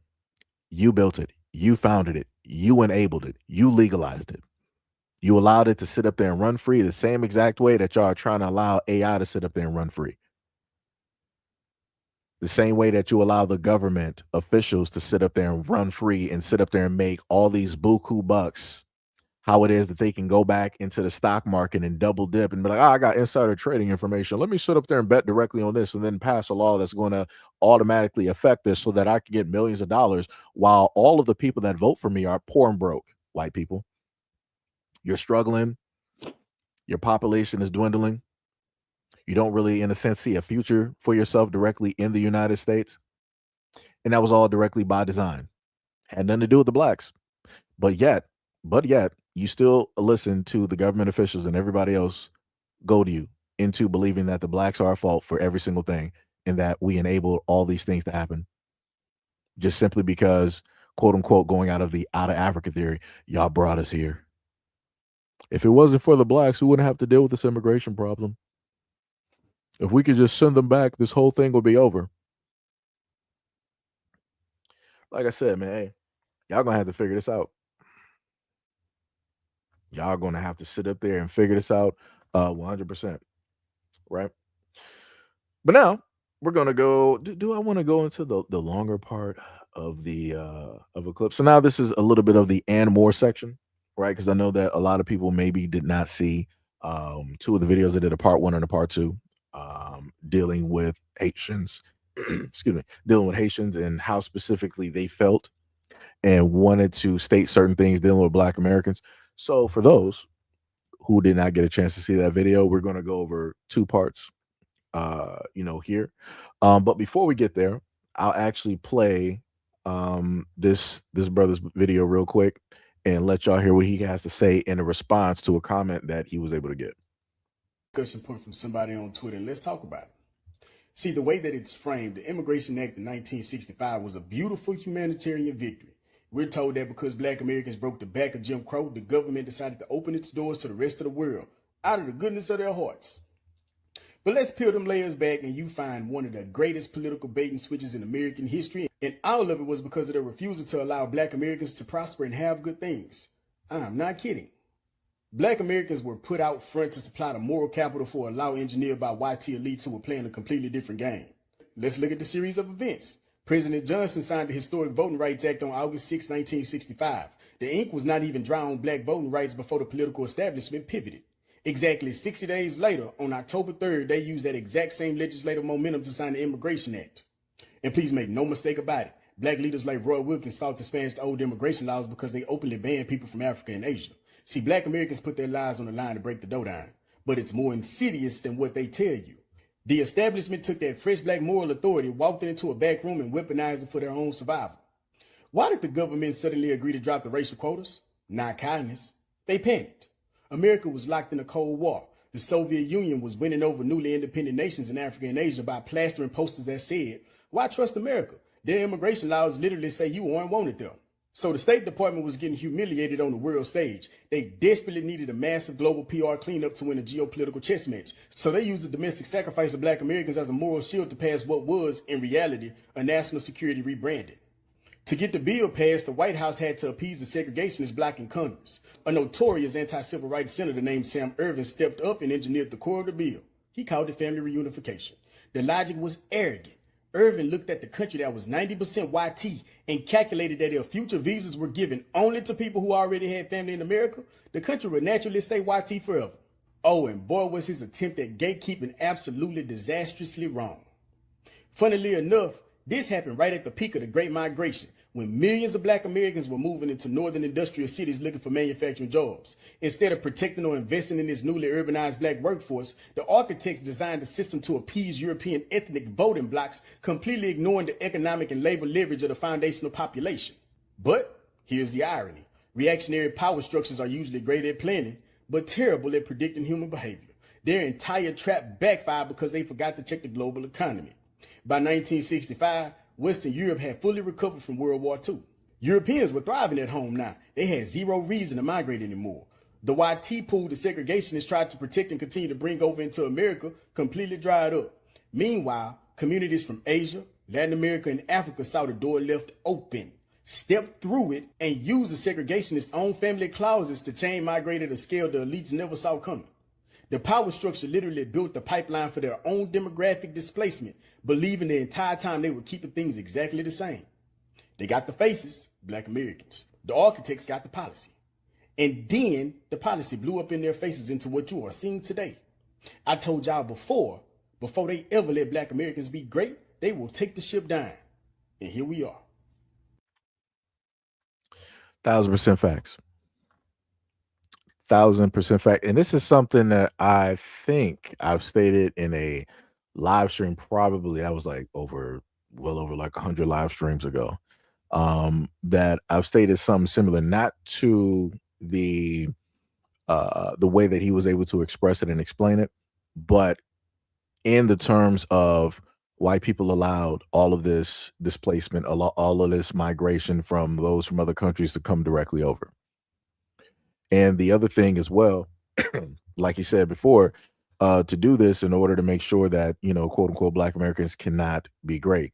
Anybody who is a migrant that is allowed to come here, they're put as a buffer class. It doesn't matter if they're African. It doesn't matter if they're from the islands. It doesn't matter if they're Asian or even if they're European. They're put directly in between in order to be a stopgap to make sure that, hey, all right, we saw the potential, the possibilities, which y'all were able to do with Black towns and cities and everything of the sort. So we're going to allow other people in, and we're going to give these other people what it is that you've been asking for, begging for, what you've been protesting for, what you've marched for, right? What you've outwardly cried for, and better yet, in a sense, what it is that you actually deserve. We're going to give all of that directly over to all of these other people that have a clean slate. They don't have a stake in this country. We don't have, race relations. We've never done anything horrible to them, anything of the sort. We're going to do that for them because we know that if we give this to these other individuals, that they're going to love us. They're going to be by our sides, and then they're going to protect and do everything that we want them to do when it deals with dealing with you. And you've been able to see this with every single group directly out here, how those groups will come directly over here and they'll specifically have a problem or talk down or talk badly about Black Americans because they feel like they got an upper leg. They feel like they have an edge. They feel like they are being pedestalized, and they're not. They're being fed a placebo. And this is why you see a lot of these folks, it doesn't matter if they come from Haiti or elsewhere, now they're dealing with this whole TPS and everything else when it deals with the Trump administration. Like I told people before, it doesn't matter if they are able to legally vote or if they can't legally vote and they're just siding specifically with the conservative Republican parties. Again, this is the effect. You thought that it was going to be beneficial for you to go against Black Americans when realistically you were going against yourselves. And now you're finding that out. Like I said, Haitians had their own songs. Hispanics had their own songs. A lot of these other groups had their own songs when it dealt with the Trump administration. And they wanted to pedestalize and they wanted to prop them up as the next coming of Christ. And then they were the next things going out. Because that's exactly what happened. You got people getting deported. You got people in limbo and everything of the sort.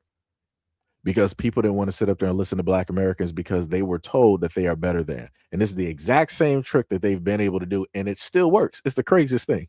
It's just the craziest thing, right? But now let's go directly into part one of the video that I had gave directly on the platform. Let's take a look at that. About speaking multiple languages. I mean, I would be jealous too, but if I wasn't Haitian, if I was not born Haitian, I would be jealous as well. I would hate us too. I understand it is a great way to be this resilient, to be this smart, and yet to be this hated. I get it. I mean, I get it. It's kind of like, it's very dehumanizing, Hold on. honestly. Let me address King AD in the comment real quick. Hey, man, I don't know why you so hateful towards other people, bro, but it's something you got to figure out amongst yourself, bro. I think it's time for you to sit down, pick up a book, bro, and be calm, Oh, no, dog. King AD, so Haitian, we pity. He's Haitian? Yeah. Yo, he lucky.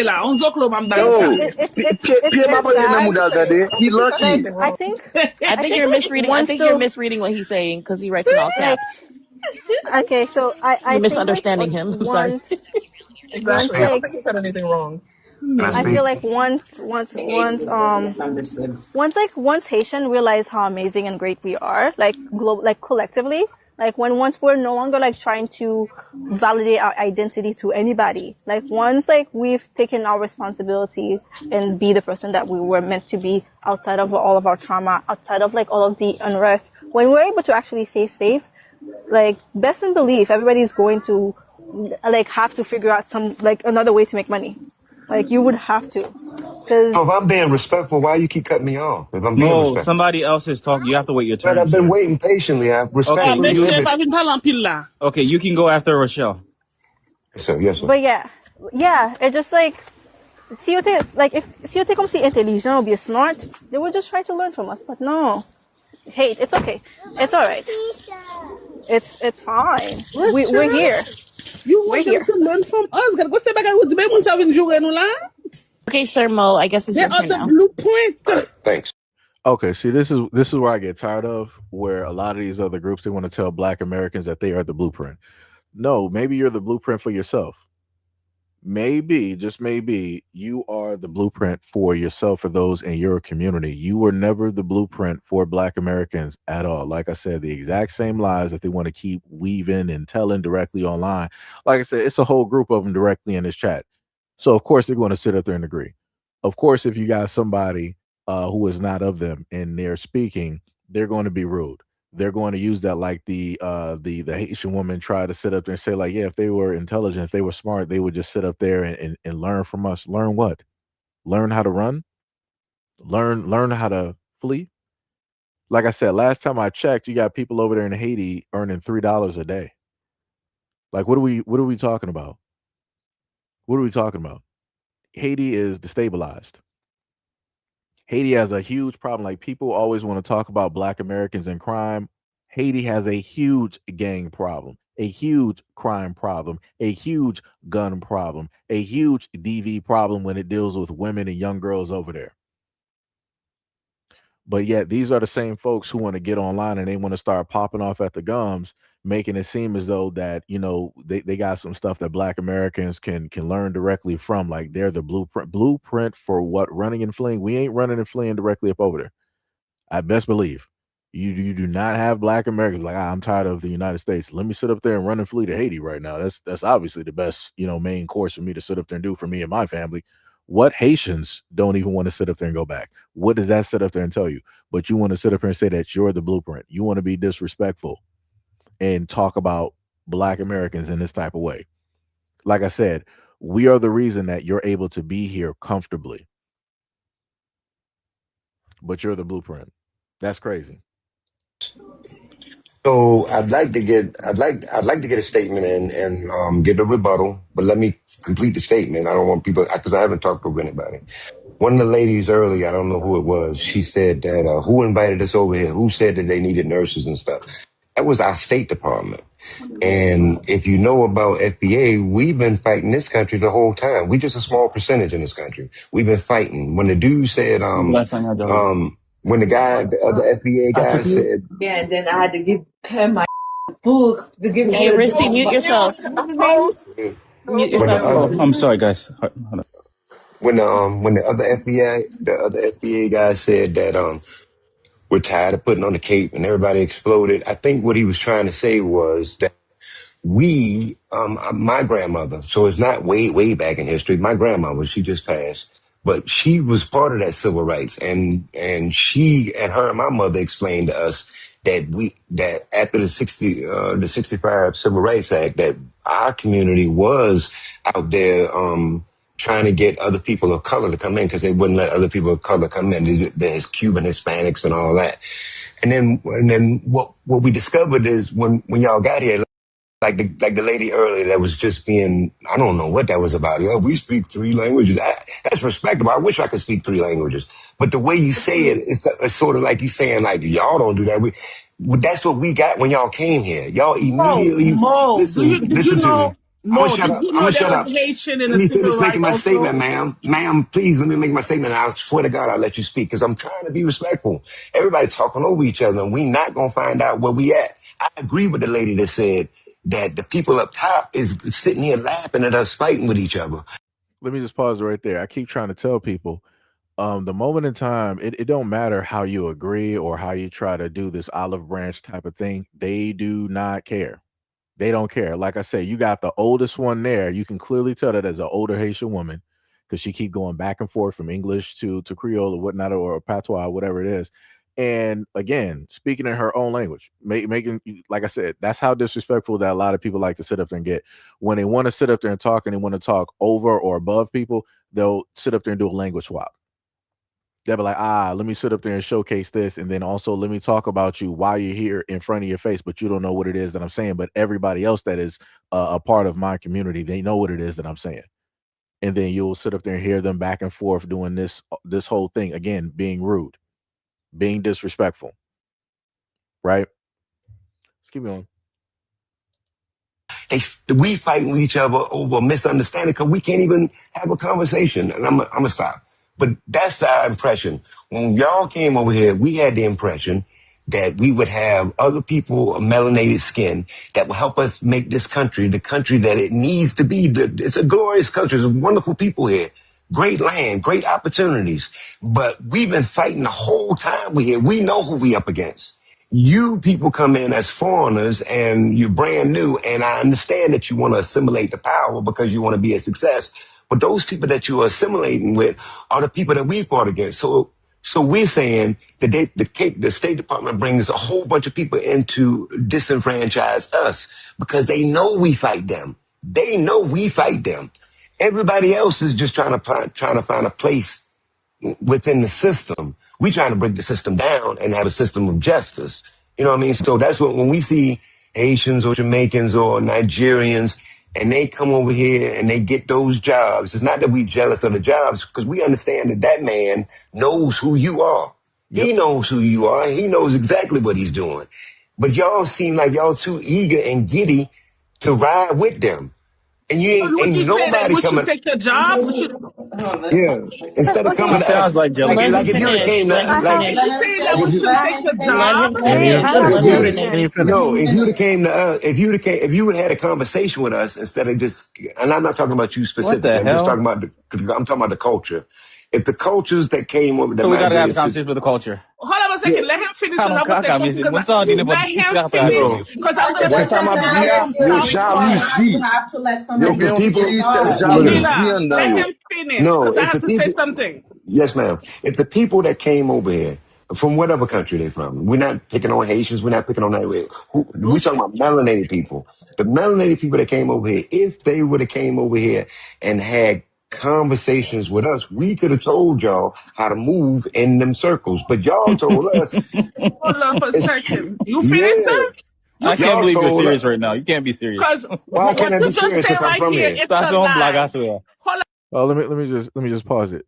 Like I said, this man is trying to make a very valid point. He was like, hey, if y'all would have just basically came directly to us as a group, would have had a conversation, we could have educated you on how it is that these people, in a sense, move. Because you opted, because you yourself, as a Haitian or whatever, you opted not to sit up there and come to us to have a conversation. You just automatically came over and sided directly with the power structure. This is how we have the situations. This is how we have the divisiveness and everything else that is, taking place at this moment in time. And with him explaining that, you saw how the Haitians did. The one Haitian dude, ha ha ha, you can't be serious. We gotta go, have a conversation with the culture. Like, do you even know what you're saying? Do you understand? Like I said before, this is what happens. This is exactly because they don't care. They got what it is that they got. They're happy with their placement. They're not trying to do anything else. This is why when you look at black communities, they always have like these little slices out here. Was like, we got a little Haiti. We got this, we got that. Everything that is completely separate from Black Americans. Like I said before, they make sure to quote unquote delineate.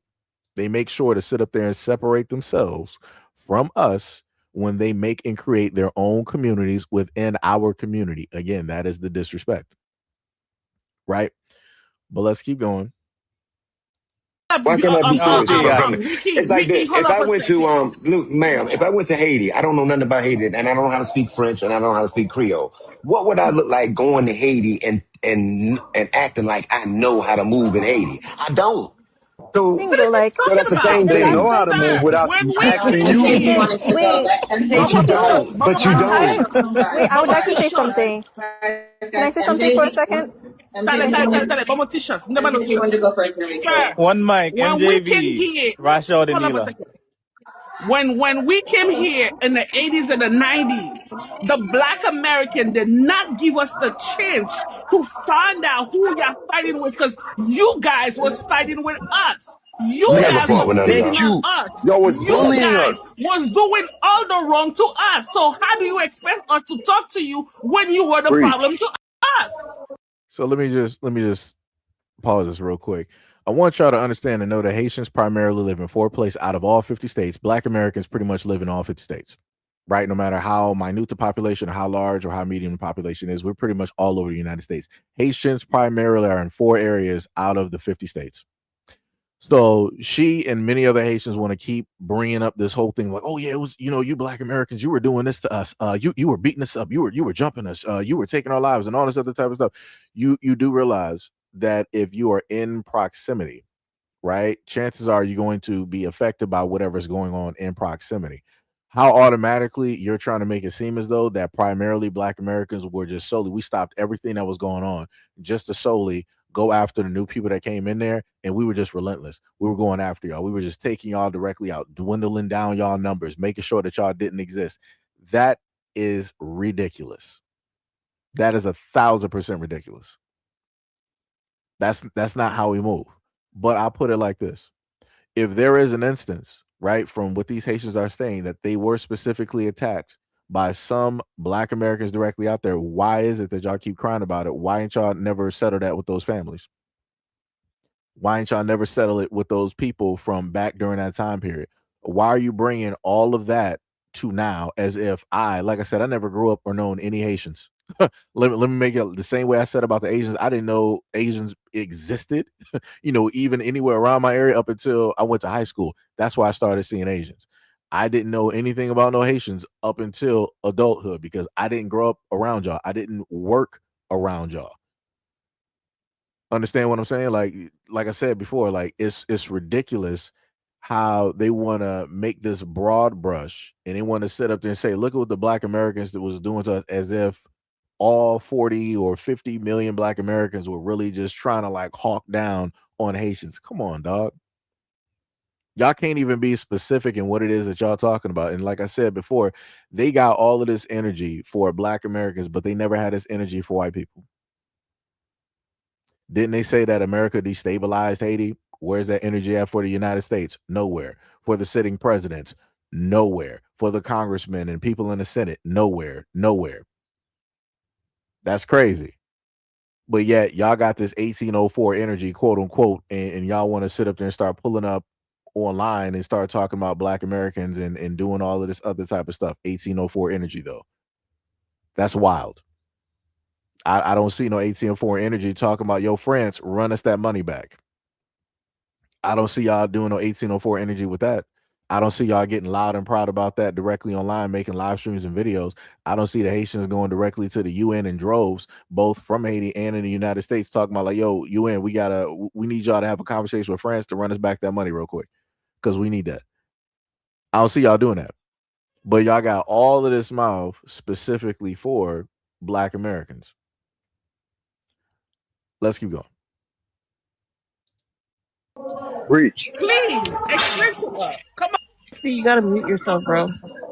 The reason why I Sorry. can't answer that. The reason why I can't answer that question is because I didn't do it, and I didn't see any my people do it. And maybe we didn't go to school with a whole bunch Well, of. I seen it. That right there. I See, went you to see an that? Hold on, hold on. You all-black see that right school. there? You see that right there? It's the same exact way when Black people are saying, talking about the harm that white people have done to Black people historically when it comes to slavery and things. And white people immediately said I never enslaved anybody. I didn't do it. I wasn't there. Get over it. Good You're point. losing. Good You're point. using No, the no, good same point. verbiage. Actually, no, we're not. I got a photographic book detailing all of that information. Anything that they used to have on postcards. Like I said, we know for a fact that the great majority of white folks that respond in that way, we know that they're lying because we know about the slave patrols into turning into the police. We know about how the military and the government was also used directly upon us. We know how sitting officials during the time saw and deemed Black Americans and how they openly expressed these sentiments outwardly and openly. We know how this works. When it deals with Haitians, this is not the same thing. We got history dealing with this. This history is also in certain instances, depending on the rewriting, it's been taught in schools at certain points. As of now, I don't know what they're teaching these kids. At this moment in time, they're trying to teach kids that slavery didn't exist and everything was kumbaya. And, that's how America was built. But again, at certain points in time in history, when it dealt with people learning about what specifically happened in the United States, we know who were the main parties We know who was the main factor that dealt with picnics, that dealt with black men and women, ending up in places, you know, um, as Christmas tree ornaments and everything of the sort. We know who was the primary factors in those situations and those stories. So when we sit up there and call them out for it, we do it because we know that they're lying. You, my friends, when it deals with the Haitians, again, it's not the exact same thing. And as the other gentleman said, he didn't grow up around Haitians, nor did I. I didn't see any of this happen. He didn't see any of this happen, nor did I. Again, they can't even be specific on the groups and people directly out there. On top of that, think about this for a second. How many other groups have come here more than likely before these large groups of Haitians, and they've decided to cosplay as Black Americans? Like I said, in a lot of these instances, some of these folks from the islands, they don't even register or realize that some people are even their people. I had a video I showcased a while ago where it was, I think it was like two Nigerians or maybe like two Haitians, and they were just sitting up there like talking, and he was like, yo, I would have never even had realized that you was like one of ours, like if we didn't chop it up and had this conversation. And this was when they traded phone numbers. I'm like, this is what I'm talking about. A lot of people don't even know, because a lot of these folks who come here, they automatically cosplay, Black Americans. They don't cosplay nobody else. They're not trying to mimic nobody else. They cosplay Black Americans. And within that, they even fool their own people. They don't even know who their own people is because of how well disguised they are. So like I said, a lot of these Haitians don't even know that more than likely you have some other people from the islands that y'all got problems with that were sitting up there really getting on y'all and doing all of this other type of stuff to y'all. Let's keep going. That's true. And it's minimizing people's experience, and you don't want us to minimize your But I'm not experience. trying to minimize But it. I yeah, just but gave you, I said that's that's a good literally point. right. Understood. But that's literally what just happened. You minimize an experience. She just told you, and you have to understand Please something. have a conversation, ma'am. I'm When we agreeing came, with you. when I'm I said I agreeing with you. understand, I said I understand that. I said I understand that. But you have to remember, when Says that people she came don't into the care. United States, they didn't just say you could go anywhere. We are Black too. They did not want us in the white communities, the Asian communities, whatever. They redlined us into the Black communities. That's where they placed us. We had no choice but to come in there. And people who have come there, my parents in particular, have experiences with Black Americans. Unfortunately, you Right. have Black Americans who have made YouTube videos talking about, well, when the Haitians came here, they look different from us. They dress different. They sound different. They look more African. Their hair was different. We Okay. saw them and they were different from us. Okay. And it was just our opportunity to on somebody, because people have been on us for so long, and we just found an opportunity to on somebody, and that's what What? happened. So my parents spoke about being attacked by Black Americans. My mother talked about how my father would come home with bloody head because he was being robbed, and we don't even want to say it out loud. And that's the thing. We never want to say it out loud because we don't want to portray Black Americans as violent, because because Black Americans get that enough in this country, and we do not want to Yes. contribute to that. So we've Thank kept you, it quiet sister. for so long now, and the reason why this is coming up again is because people are using that girl who said that thing about Black Americans, and y'all using it as a weapon. And now you're forcing us to go back in history to bring back what Black Americans did to us in this country in the 80s and 90s. We literally was marching in New York on the Brooklyn Bridge because people were talking about how Haitians was coming here with HIV and all this other stuff. We've been dealing with a lot of from a lot of people for a long time. We are And speaking Haitian up about smell. it Matter of now. fact, they were saying Haitians have a And that's smell. the Talk thing. about that And too. you said you don't know who we are combating. Sir, do you even know who Haitians are? We've been combating white supremacy from the very beginning. And that's how we started. That's how we became the first Black free republic in the world, because we know who our enemies were. But when somebody Okay. has an opportunity, they're going to take that opportunity to do what? To save themselves and their children. If you have a starving children, you don't have an opportunity to get a job, and then somebody's offering it to you, of course you're going to go and take the job to help preserve your family and your children. But y'all making it seem like people come here and they come here to on Black Americans or try to replace them. We not. So let me just pause it right there. She said a lot of stupid stuff, but let me just clarify something real quick. I've covered a lot of videos on how different groups of people, both Africans and Hispanics and others, once they start getting into a position of power, of management, or somebody who can really control the hiring process, they make sure to hire their own people. So for her to sit up there and say that they and other people are not trying to come over here and replace and trying to displace and do all of these other types of things is a flat out lie. Black Americans, if we see somebody that's a hard worker, we'll give anybody a shot. It could be our family, it could be a friend, somebody directly on the street or whatnot or whatever. If you got the qualifications, if you can do what needs to be done, we're willing to sit up there and hire you and sit up there and give you a shot, right? Other folks out here, they're like, nah, we're not really going to do that. We're going to look out for our own people.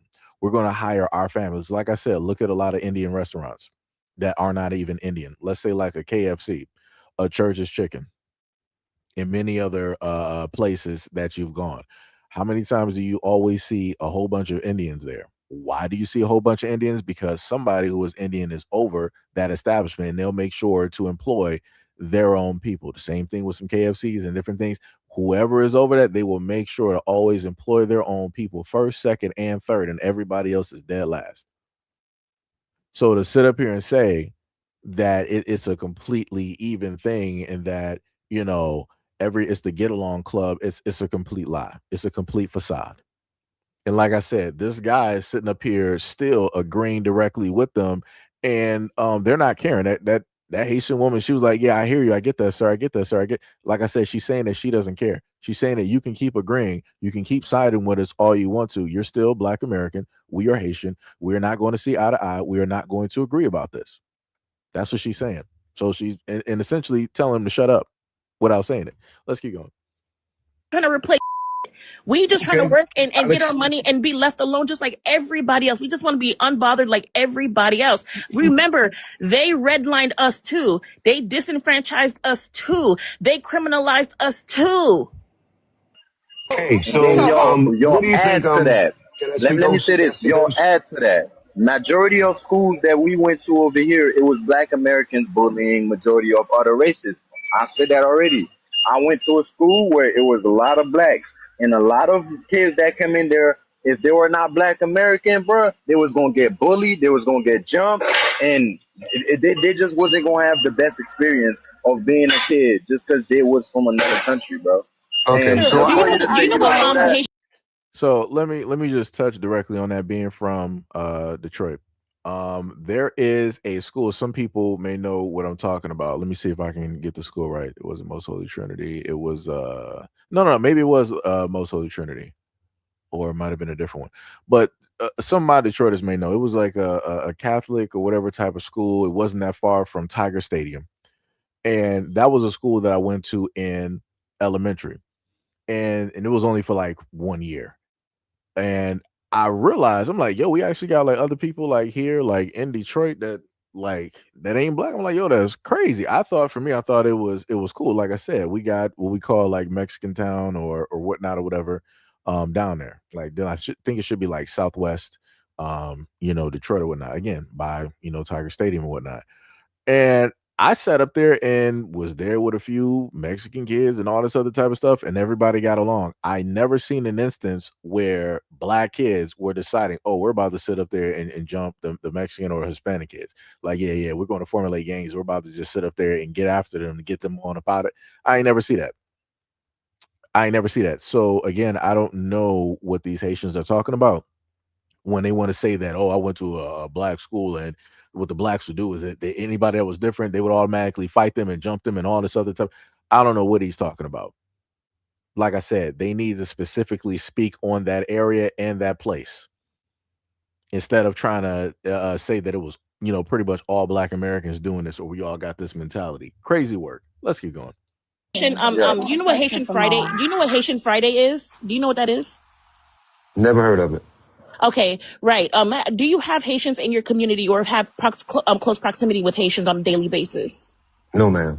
Okay, so that's my confusion. So what's your problem with Haitians? Exactly, You that's don't my even have confusion. Haitian close I bro. A don't have a lot of problem. people tend I to don't have have a issues problem. with I don't know why immigrants that they you don't trying have to close proximity make it with. But seem like I do I'll have a explain it problem. to you. But I'll explain it to you. Haitian Friday, especially if you lived in the North, like in New York and Boston and things like that, and down south in South Florida, there's called Haitian Friday or Haitian Jump Day, where Black Americans would come together and beat the out of a Haitian. Many Haitians have passed away, have been paralyzed, have been left mangled because of that. Children, and it wasn't just children getting beat up with by other children. It was also adults beating up children that were Haitian, and it was also adults beating up other adults because they were Haitian. So the bullying, the vitriol, the jumping, all that stuff, they learned that from their parents because, you know, you learn things from your parents. You learn violence and So rhetoric. you said this was in the 80s and 90s? You said this 80s was in and the 90s, and it Early stopped towards the 2000. early 2000s. In the early No, 2000s, it like didn't. around No, it didn't. It 2005 only to slowed down. 2008. Yeah, around 2005, So 2010, it started really slowing down because Haitian started becoming popular around 2010. But So let me just slow this down real quick. I guess you mean Haitians were becoming what popular, what because of Kodak Black or something like I don't know. But I'm not sure how popular you sitting up here talking because I never saw Black Americans running around with Haitian flags. Like usually, if something is popular in the Black community, you'll see Black people really run around with like a whole bunch of stuff. I never seen Black Americans running like you saw millions deep running around in the hood with like Haitian flags, knowing that I ain't never seen this. But Haitians became popular. And then when the Haitian woman, she was speaking her point, she was like, yeah, basically, pretty much this happened during the 80s and 90s, but then in the 2000s, or when it got closer to 2000s, it didn't exist no more. You heard the Haitian dude, he was like, no, it only slowed down. It only slowed down. What? Didn't y'all sit up and say that y'all created gangs in order to stop a lot of this from happening? So what do you mean it slowed down? What do you mean it slowed down? If it slowed down, that would mean that there should be fields of Haitians out there hunting for the blacks. Right, still going back and getting back at people, but they're not. That's not what's happening. So I'm a little bit confused on what you mean that it's slowed down. Well, let's keep going. and throughout that entire time, and that's what 20 30 years of Haitians fighting for their lives against Black Americans simply for being Haitian. This is something that there's documentaries about it. Again, you don't even have to leave this app. what name the documentary? You don't have to leave this app. I think I can't think of hold think on, of it on the top of my head. Where on the app can I find Let me Haitian tell you. Friday? No, let me tell Go you. to You can go. YouTube. You can go on YouTube. Funky Dineva, which he is an African American from Miami, came out Just and punch he in said, Haitian know Friday exactly and it who should that pop up. is, and I type in highlighted his Funky video. Dineva talking about Haitians and how Haitians were being relentlessly I'll bullied do for that. being Haitian. I'll Now, do it. I also want to add this, right? Because I think that a lot of y'all, Hey, I have a you Black American friend, and he's gonna tell you about his experience. He just walk off. He say he gonna come back. He gonna tell you so about his so experience with them bullying Haitians, bro, in New Okay. York. so Okay. so a lot I'm of getting ready to learn hold on something. I'm getting ready to learn hold on. something. So here's the thing, right? You just said that we didn't ask you no questions, and MJ, I like that MJB said there wasn't even a lot of time to ask questions because of how we were treated. But then again, at the flip side, there's a group of you FBA people that said that we're here and we're stealing your culture and we're trying to be like you. So which one is it? It's either we're trying to be like you, or we have not, or Assimilated. we're assimilated. So I'm trying to really understand what exactly your talking point. No, there's no simulation. There's cosplaying. You can cosplay as Black Americans in order to fit in order to make stuff easier directly for you, so that you don't, in a sense, stick out like a sore thumb when you're here in these United States. You can easily do that. Like I said, I've highlighted Africans who do this, where they will sit up there and cosplay or take on certain aspects of Black American culture, and then once they start making it, once they get their degrees, they get their money directly up, and they doing this and they doing that. Now that's when they want to start flag banging. They want to start, yeah, we Nigerians, we in here, we kings, we in here, all this other type of stuff. But before then, y'all ain't really trying to wave no type of flags. Y'all ain't trying to, be all high and mighty and all this other type of stuff. Case in point, I even take it back to Burna Boy, and I gotta do that video when I remind myself.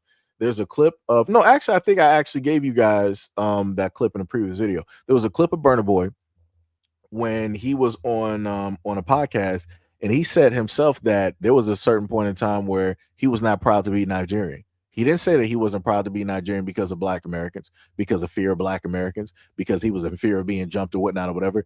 He says specifically because of during the time of the place and the representation of Nigeria and everything of the sort, it was not looked highly to state that you are Nigerian or from Nigeria. So Burna Boy, he was like, what I did was I took things from black culture. So, you got like the Tupac, the Biggie, and all of that, like all of like, let's say things dealing with like New York and maybe potentially some stuff of during, down south during that time. And he emulated that as something to be proud of, as something to like and love basically about himself, even though that is not of him. And he said it wasn't up until later, basically when he became an older male, right, when he began getting proud and stating loudly that he is Nigerian. It's the same thing with a lot of these other folks. Like I said, they be getting on a lot of these lives and whatnot, lying. They make it seem like, yeah, black Americans just hated them, and these folks are just always proud of. Nah. A lot of people do not come over here all proud, loud, and high and mighty. No. Like I said, Nigerians don't. They don't initially start off like that. Trust me. That's not what be happening. I ain't never sit up there and seen any time of like high school when I was there. I ain't never seen none of them African kids sitting up there flag banging. They wasn't sitting up there doing that. It wasn't up until recently that now all of these Africans, they want to start sitting up there showing off their flags and start doing all these dances and talking about we in here, we making money and we doing better than the black Americans and rah, rah, rah. Like I said, initially, y'all wasn't high and mighty and doing all of this. And like I said, I really feel like the 2010s, she must be talking about like Kodak Black or something. Because that's really the only Haitian rapper that I know of at this moment in time that I can list to you off the top of my head that I've even listened to. I can't give you anybody else. But let's continue.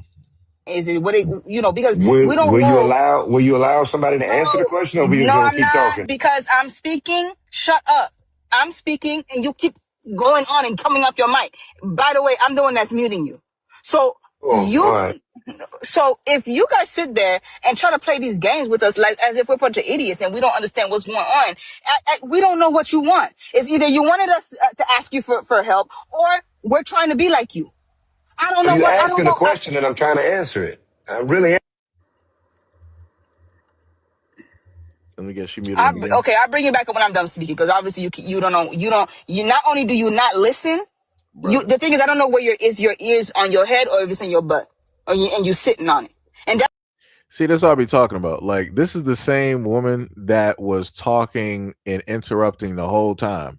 But the moment in time that you present a question to somebody who I'm guessing is Black American wants to give an answer and or a response, you're like, no, I don't need you to respond. I don't want you to respond. I'm tired of you over talking. I'm tired of you. I'm trying to talk, and I'm tired of you, trying to that you were doing this the whole, like, this is what I'll be talking about with them. They be some of the most disrespectful folks.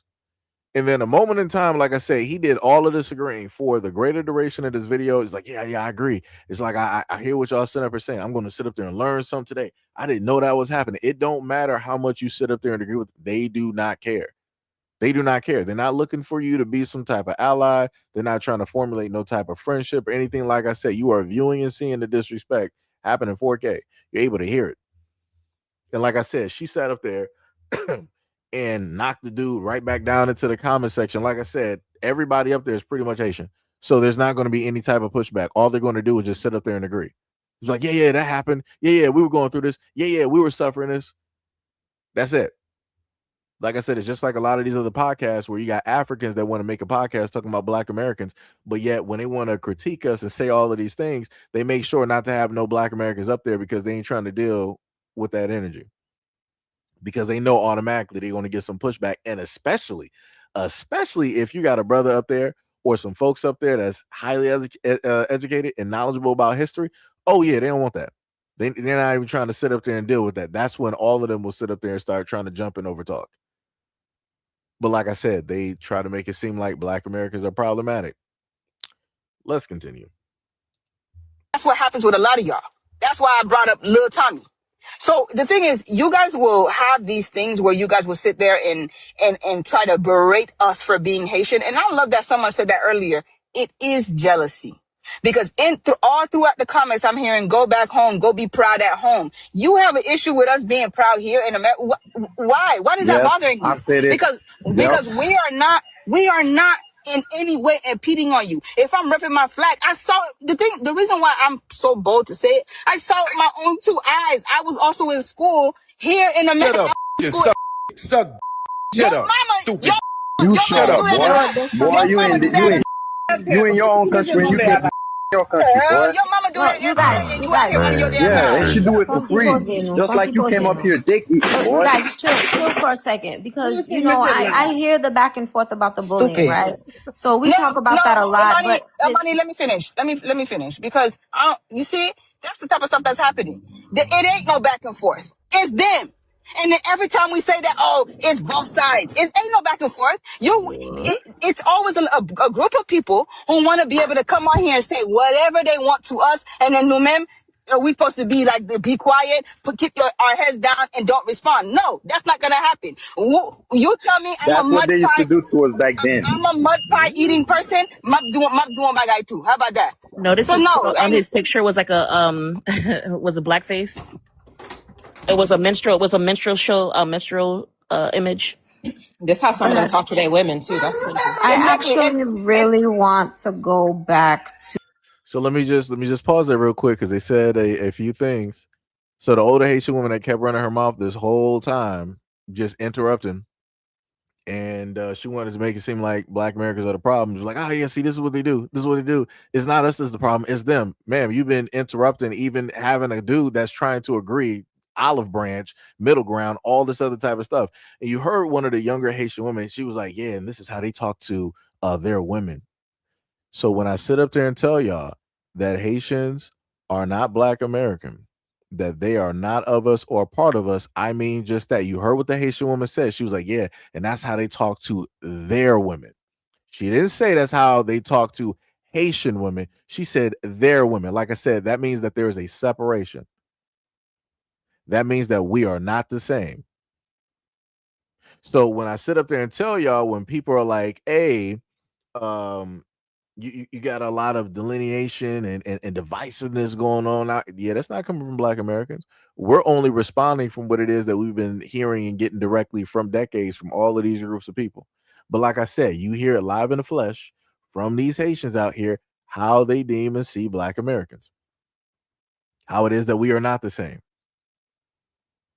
Like I said, it's just some crazy work out here. Let's keep going.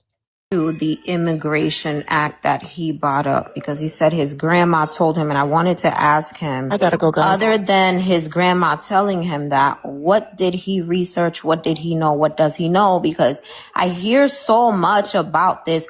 Y'all wasn't able to come here. We helped y'all come here, which it's not true. It's not true.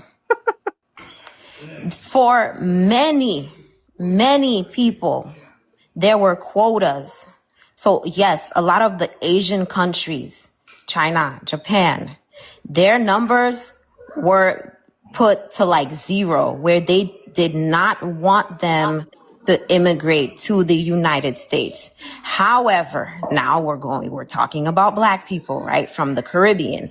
At that time, many of these Caribbean countries that exist today, or commonwealths that we call them today, did not exist. So it was basically just Haiti, Dominican Republic, Cuba, and maybe I'm forgetting another one, right? So their quotas fell under whatever their commonwealth country would be. So that would be whether it's Great Britain or France, etc. And most of those people were not even trying to come to the US. They would go to whatever their commonwealth country would be, because naturally many of them were citizens of said country. But when someone says y'all wasn't allowed to come here, you're talking about a visa that I have to qualify for, that I have to prove my funds, that I have to pay for, that I have to pay for my travel. What are you talking about? No, the quotas were for, let's say, the Western Hemisphere, which is where we are. And it was 120,000 for the entire Western Hemisphere for people to get visas. So after the act, it was still 120,000 for the Western Hemisphere. So what doors were being open to what? The only thing that changed is that they said, okay, well, we're going to divide the 120,000 by country. So each country now, you get 20,000, you get 20,000 visas, but the number didn't get bigger. It's still 120,000 total for the entire hemisphere. So what are we really talking about? And when you get a visa, you're basically competing with the next person from where you're from. You need to qualify for a visa. So there was nobody after the act just opening up the doors for Black immigrants to come and live the American experience. People were fighting, and let's not negate and let's not forget that Black people who immigrated here were here way before this act. So, lem jol santi sa yo ap ouvri dan pou yo, pi yo vin di, yo te fe moun ka entre ici, yo te fe moun pat ka dis. That is bull. The act, really, who it really helped are Asian immigrants. It helped the Chinese. It helped the Japanese. But it didn't do anything for Black people, especially on this. No. And see, this is why we're talking about when they be swapping. Like I keep telling people to pay attention. At one moment, when they sitting up there talking to Black Americans, oh yeah, we're Haitians. We're not Black American. We're Haitians. We're Haitians. We're proud Haitians. We got our flags. We got our culture. We got this. We got that. And now when she wants to sit up there and do this victim type of thing, oh no, it didn't do anything for Black people. No, sweetheart. No. Black Americans never had to apply for a visa or any of these things. We were here. You had to come here by way of a boat. I want you to understand that of the current climate and situations, you had to come directly here by way of a boat, or matter of fact, you might have used a raft in order to sit up there and get here. We were already here, champion. We were already here. So again, all of the fights, all of the blood, sweat, and tears, all of the struggles, all of the families and bloodlines that were sacrificed and no longer here at this date are the reason that you are able to come directly here. To sit up there and try to make it seem like this was a way of affirmative action, that, oh, it only helped out the Asians. It was only beneficial to the Asians. It didn't do anything for the Haitians. What? What are you talking about? Did you not, like I said, this is the ignorance here. I guess she don't know anything about the history of the three waves of Cubans, of Cuban migrants that came here. Immigrants, migrants, whatever. I guess she don't know nothing about that. I guess she didn't read up on that book and see how that basically worked out, and seeing how, or was able to read how the United States government, including the CIA, had multiple Cuban businesses that they backed, that they funded, that they gave money directly to. Like I said, this is why it's difficult to have conversations with folks like this, because they're just going off of emotions and they believe it to be 100% fact. And then when you have somebody that is there that is given a little bit of pushback, now they're uncomfortable.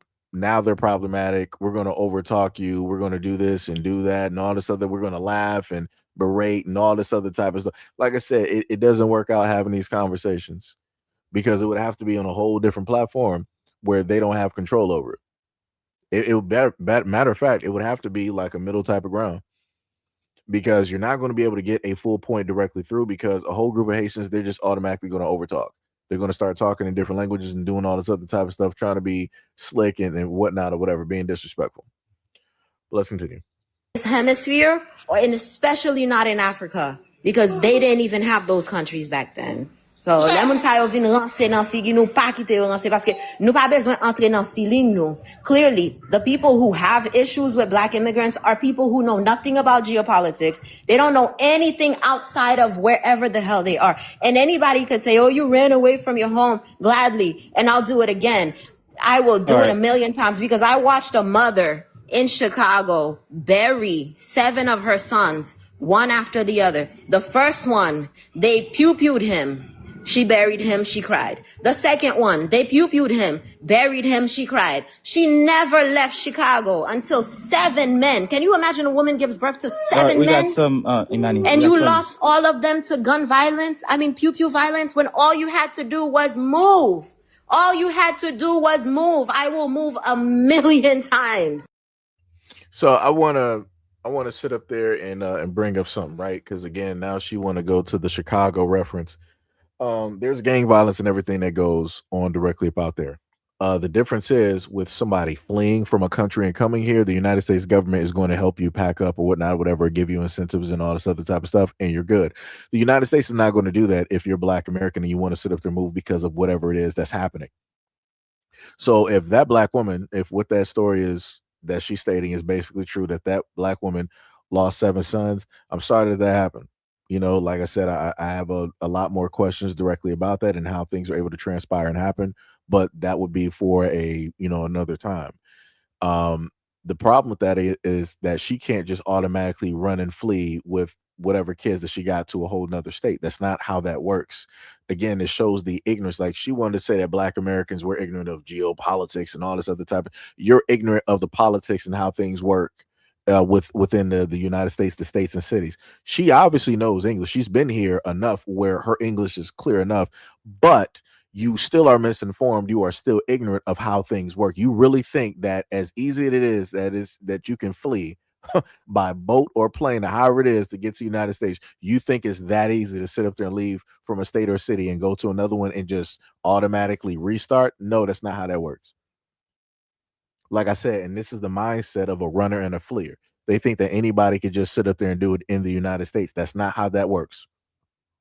That's not how jobs work. That's not how school works. That's not how money works. That's not how housing works. But like I said, you can't tell these folks nothing. They think that they know every single thing. They think that they know more than Black Americans. But let's continue. So we have some new people on the stage. We have Gut and we have Mr. Mag. I can't see your full name. Gut been here the longest, so go ahead, Gutta. Gutta Yeah, 561. how you Go doing? ahead. Yeah, I just want to say this, right? My Asian, right? It's funny to me. I've been on TikTok for like almost 2 years now. I'm 38. I live in West Palm Beach, Florida, right? So basically, when this whole Haitian American thing was going on, I literally was there. Like, I was there. Like, me and two Haitian, we was like in the front lines of that stuff. Well, at least in my county. My county is 1.7 million, bro. You get what I'm saying? And the area I live in, I live right around the corner from the worst like ghetto in my city. You get what I'm saying? Where you from? Huh? Where you from? What school? What high school you went to? Palm Beach Lake High School, though, the best school in the whole county. And you and please let's not do that because it's Lake Worth. But anyways, go ahead, Yeah. go off. Nah, Go but off. okay. So basically, what I'm trying to say is this, right? It's crazy when I got online. Now I'm seeing a Black American say, "Oh yeah, this, that, and third about Haitian."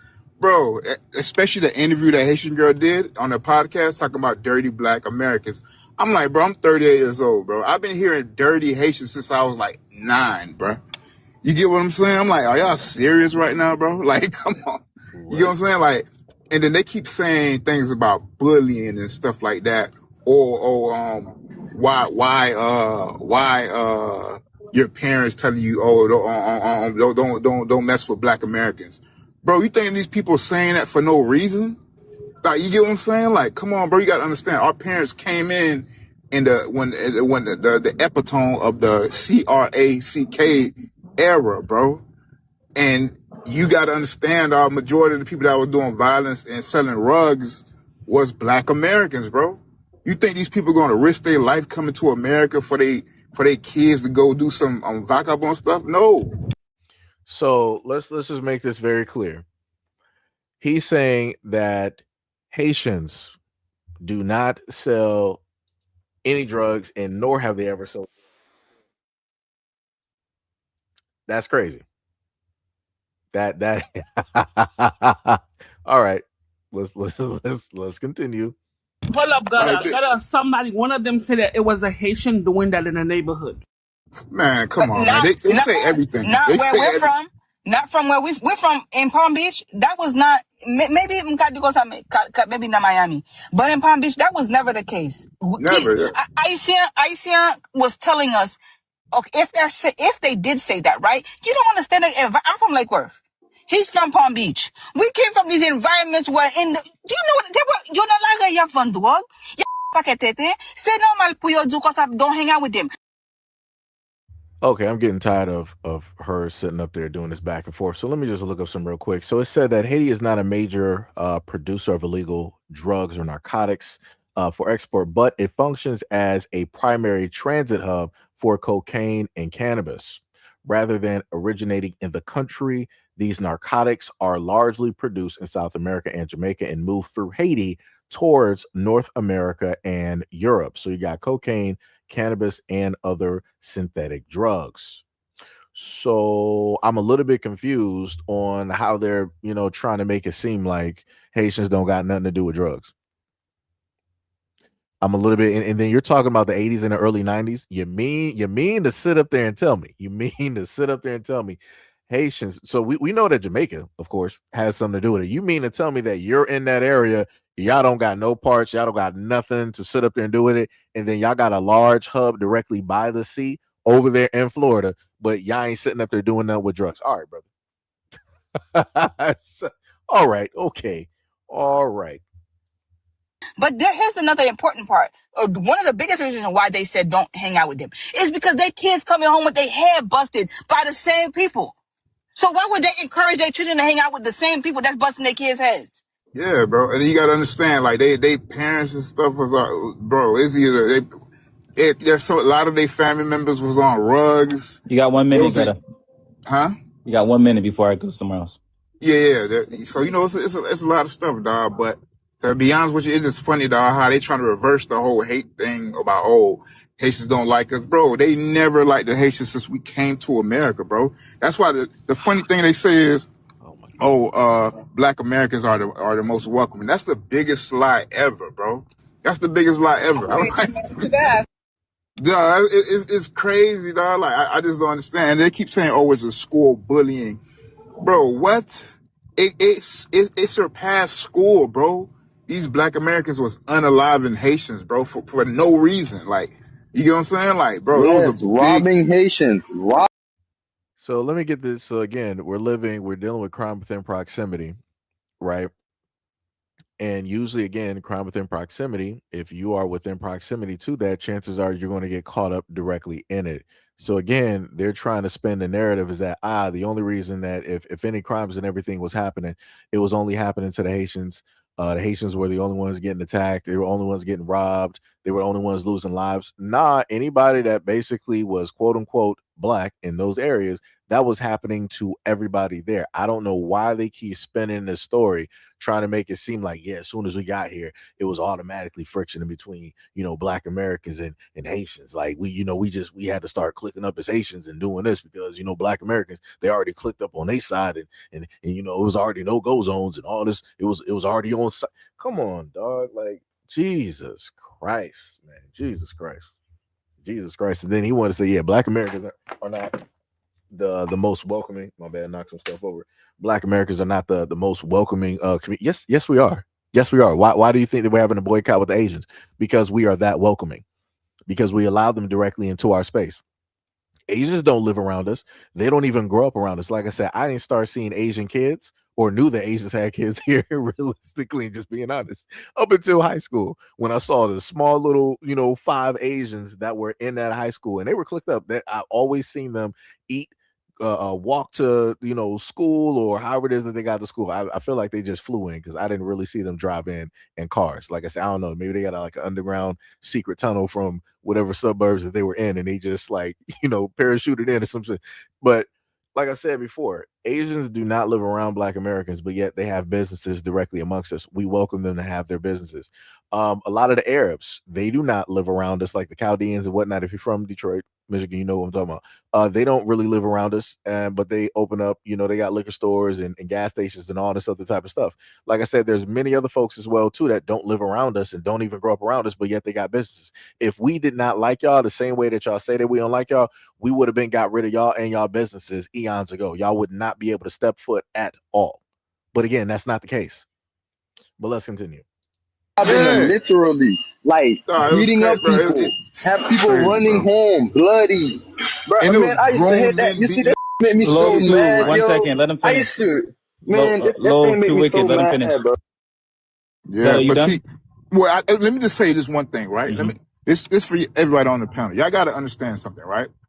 I would say about 90%, no, 95% of people that come on these panels, they never lived around Haitians. Let's get that straight. They never lived around Haitians to even have that input on what's going on right now. The thing is, they trauma bonding right now, bro, because they trying to project their trauma to other black groups, bro. That's all they got left, bro. You get what I'm saying? Like, it's a fact.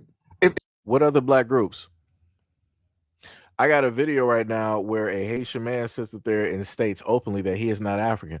What other black groups? A Haitian is a Haitian, a Jamaican is a Jamaican, an African is an African.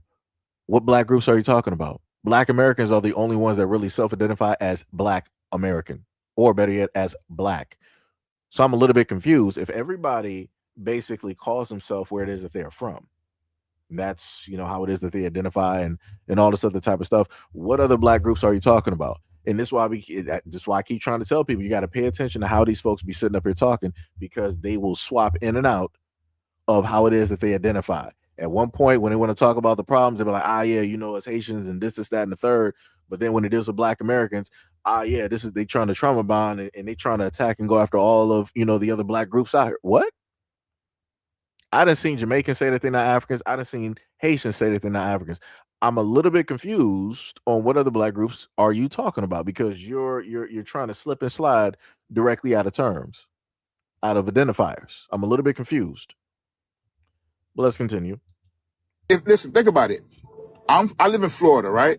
I don't live around Mexicans, bro. So how am I going to have an opinion on Mexicans? Because I see something on the internet, right? Think about that. Hold on. We're going to walk that back. He said that he is Haitian and he lives around Mexicans. Correct me if I'm wrong. I could have sworn that Dominicans and Haitians do not like each other. They be going at war. Literally, that island is split. You got the Dominican side, you got the Haitian side. They do not rock or like each other at all. So I'm a little bit confused on how it is that you want to bring this up and you don't want to talk about that. I find it very funny. And then you want to sit up there and say that you live around Mexicans, Hispanics, whatnot, whatever, or however it is that he wanted to frame it. He was like, but how could I sit up there and speak on?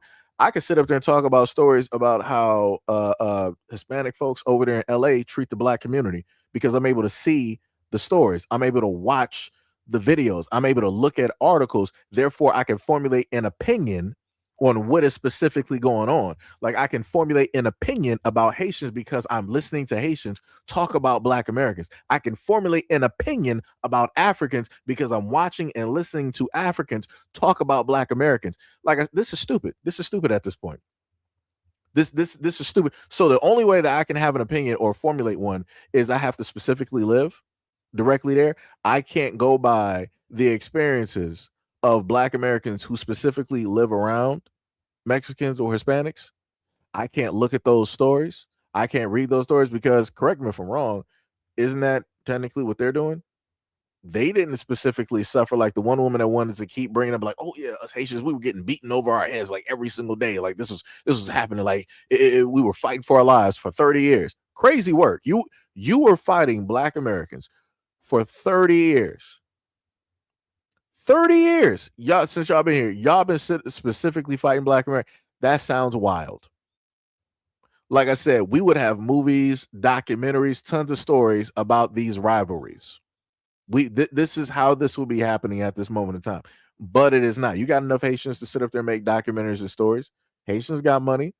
They could easily sit up there and get together with a field of Haitians, and they could sit up there and start making 100 different documentaries talking about this, going all throughout Little Haiti and all this other type of stuff in these various communities in the United States, and make these documentaries. Why haven't they? Why haven't they written 100 books about this since it's been going on for 30 years? Obviously, you should have documented history and facts and news clippings and everything of the sort to support the 30 years of fighting that you had to do with Black Americans. But yet again, that's something that I do not see. Just saying. But let's continue. That's exactly what they're doing right now. It's crazy, but yeah, I land my plane. I'll get back around. All right, so we got Mr. Mag and Lee. Mr. Mag, go, then Lee. Hey, what's up, everybody? What's going on? Hey, good, brother. Thank you for having me on your panel. I really appreciate that. But before I say anything, are everybody here Asians? No, we got some American. We got some. We have some. You want paquet nation là, faut parler anglais. Paquet nation. Okay, so I applaud everybody who's on the panel, and who have an open mind to have this conversation. It's very important. So what I'm gonna say is that I don't live in the States. I've never been in the States. You know, I'm not in Haiti right now. I live somewhere in the Caribbean. And just last night I was having a conversation with some friend of mine. You guys can hear my voice is a little heavy. I'm over everything that's going on involving Haitians because from what I'm seeing, and I don't know how people are gonna interpret this, it's us against everybody. Because even in the Caribbean right now, I'm seeing Jamaicans having protests. They don't want Haitians in their country. Like, it's crazy. It's crazy to me.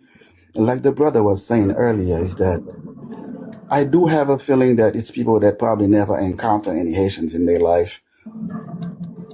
Or maybe people who just refuse to do a little research on their own. I can't believe we're in 2026 and people are just saying some of the rubbish I'm hearing people are saying. So my point is that what I want to ask you guys, since for those of you who live in the U.S., is it something that we are doing? Because I'm trying to understand why everybody has. Hold on. Because this dude, I really would have. I wish if would have had the thought process before I put this on stream. I would have fast forward. I would have clipped this part and fast forwarded because he's just taking like way too much time. And going back to the main point that one of the other Haitian dudes was saying, he was like, "How can you have an opinion on people that you've never been around?" This man literally said that he's never been to the States and he is in the islands, so he don't know nothing about Black Americans. But yet he has an opinion when it deals with this topic. He's like, "Hey, is this something that we're just doing and all?" What? Shouldn't you be worried about the islands? Ain't you in Jamaica or somewhere in the Caribbean? And I'd have seen a protest of them sitting up there saying they don't want the Haitians. They rightfully so. They can sit up there and say that they don't want the Haitians there. They have every right. That is their island. That is their place. That is their spot. They have every right to sit up there and say that they do not want Haitians there. Why don't you want to go back to Haiti? You want to be everywhere else but Haiti. That's crazy work. You're proud of Haiti. You talk about the 1804 energy. You talk about how you liberated yourself and you're the first Black this and that and all this other type of stuff. You want to sit up there and say that the only reason that Black Americans are freed because Haiti freed themselves, and then y'all brought that freedom directly to Black Americans, and that taught us, that gave us the blueprint and all this other type of stuff. How is it possible that you are being told, not just here in the United States, that people are fed up with you, but you're also being told over there in the islands that people don't want you there either? And that knowing how all of this is transpiring and going on, out of all of the pride that you have for home, you don't want to go back home. How does that make sense? But then you want to come on this panel with Haitians and you want to sit up there and say that it's egregious that other islanders don't want us to be there. Why don't you want to go back home? Why don't you want to go back to your own surroundings, things that are familiar? Why don't you want to build up? Why don't you want to invest? Why don't you want to build up the infrastructure? Why don't you want to clean up the crime, the gangs, all of the violence that are going on there? That's all I'm trying to sit up there and figure out. Why do you got a problem with everybody else not wanting you there? Right? You got more of a problem with that versus you wanting to go home and fix the problems that are there. That's crazy. That's diabolical. Well, let's keep going. So much hate for us. I don't get it. Let him finish. Let him finish. Let him finish. Let him I finish. don't understand We're too it. African. I'm trying to wrap my head around it to see where all that hate come from. Haitian people are some of the most welcoming people on earth, and I think that's one of our biggest issues. We should have stick to ourselves and not go anywhere else and help everybody gain their independence. Because the way things it pisses me off.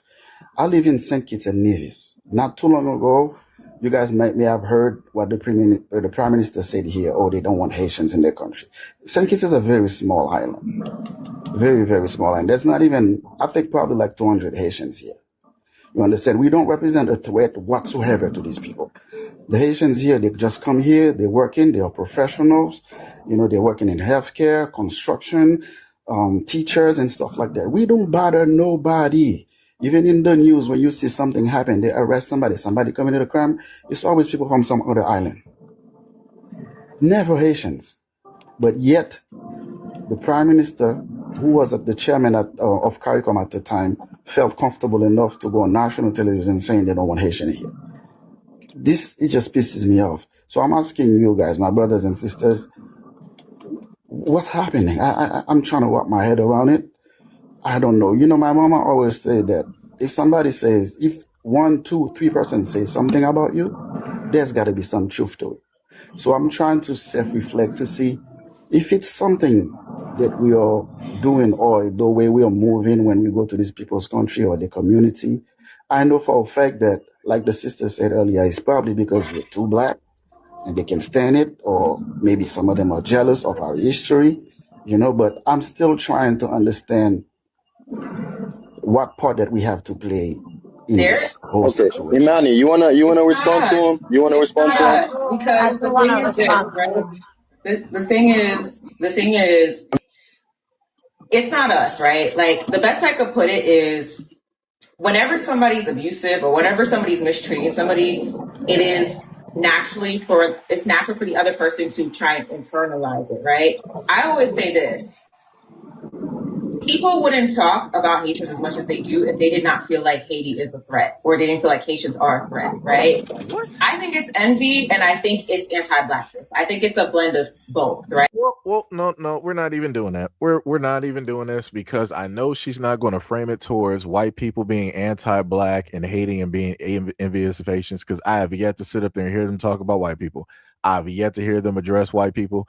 I've yet to hear them address the situations of which that the United States have implemented themselves in a lot of things going on with Haiti and everything of the sort. I've yet to hear them say anything negative about white people. So I know that 9 times out of 10, this is going to fall on the shoulders and at the hands and feet of Black Americans.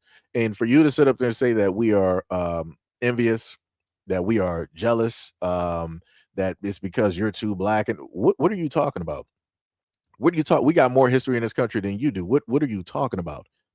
We are well documented in history books. You, my dear friend, are not. You have a little piece that is directly there when it deals with the real foundation of this country, when it deals with the fights, when it deals with the struggles, when it deals with a lot of these wars and a lot of the sacrifices where we're a part of World War One, two, and anything else. That is us. It ain't you. That is us. When it deals with the things that we are still facing and going through to this day, we're still trying to get justice and freedom and reparations. That is us. It ain't you. Like I said, I never heard Haitians talking about like, yeah, United States, you got to start giving up those reparations. I never saw no 1804 energy dealing with that. Y'all never had that. And then that goes back to the other point where she wanted to sit up to say that for 30 years, all Haitians been sitting up there fighting for their lives when dealing with Black Americans. So you mean to tell me that you got 1804 energy to sit up there and fight France and win, right? But you don't got 1804 energy to fight back the United States and to, try to get money from them, and you don't got the 1804 energy when it deals with Black Americans. That's a little bit weird. I'm like, so what happened? Did some kryptonite basically hit and it just landed down and it stuck directly to y'all and it's directly within the DNA, the fiber of your being? So now you're in a weakened state and you can't fight back like how you were before. I'm a little bit confused because you got that pride, but you're also saying that you still got that fight, but you then say that you've been fighting Black Americans for 30 years nonstop and you never won. Okay. All right. Let's keep going. Right? And I also think it's just historical demonization and white supremacy. It's all of those things, right? Because I can never look at like the constant demonization. You only demonize people and talk down on people in that way continuously, especially when they don't really have systemic power, right? Okay. You only do that when you feel threatened, right? Like when you see somebody that's like like a low social roach in life, right? People like that do things like that, right? So it's just like, you can't look at it in that way because like we're having this conversation right now. We're having an intelligible conversation, right? For somebody to come up and hurl, expletives, for them to say low class things, that's a reflection of them. That's not a reflection of you. So when somebody sees somebody that is of higher No. Again, you had one dude that was being patient while he was being overtalked and ganged upon by the Haitians there that were directly on that panel. And then you had another person, I don't know if he was Black American or not, but he came directly up and he started going directly off on the Haitians. You have people that are going to be reactive. If they see and sense and feel the disrespect, you got some Black Americans that'll be patient, they'll be tolerant, they'll turn the other cheek. You got other Black Americans, they'll be like, all right, so y'all firing off real quick. I'm just gonna go to 100. And that's how I'm going to jump directly into this phrase, since everybody want to be disrespectful. Because like I said, for Black Americans, we can sit up there and see when somebody may be passive, right? And then it might not be the time to be passive. You might need to sit up there and fight fire with fire. And you got other Black Americans like, all right, I see you. You're not going to do this, but I'm going to sit up there and do it. I got the energy and the time. But now they sitting up and saying like, oh, that's low class. That's, that's ignorant. That's this. I would say it's low class and ignorant if you keep interrupting a person while they're trying to make their point and they're not being disrespectful to you. And on top of the fact that they're trying to formulate an olive branch or a middle ground directly with you in order to get an understanding so that all of this bickering and this back and forth can basically stop. But y'all didn't want to sit up there and do that. Y'all laughed, y'all sneered, y'all was over talking, y'all were speaking multiple languages around this dude and being disrespectful while he was trying to make his point. And then on top of that, you allowed one woman to keep continuously interrupting the dude as he was trying to make his point while also agreeing with y'all. But now it's low class. Now it's ignorant.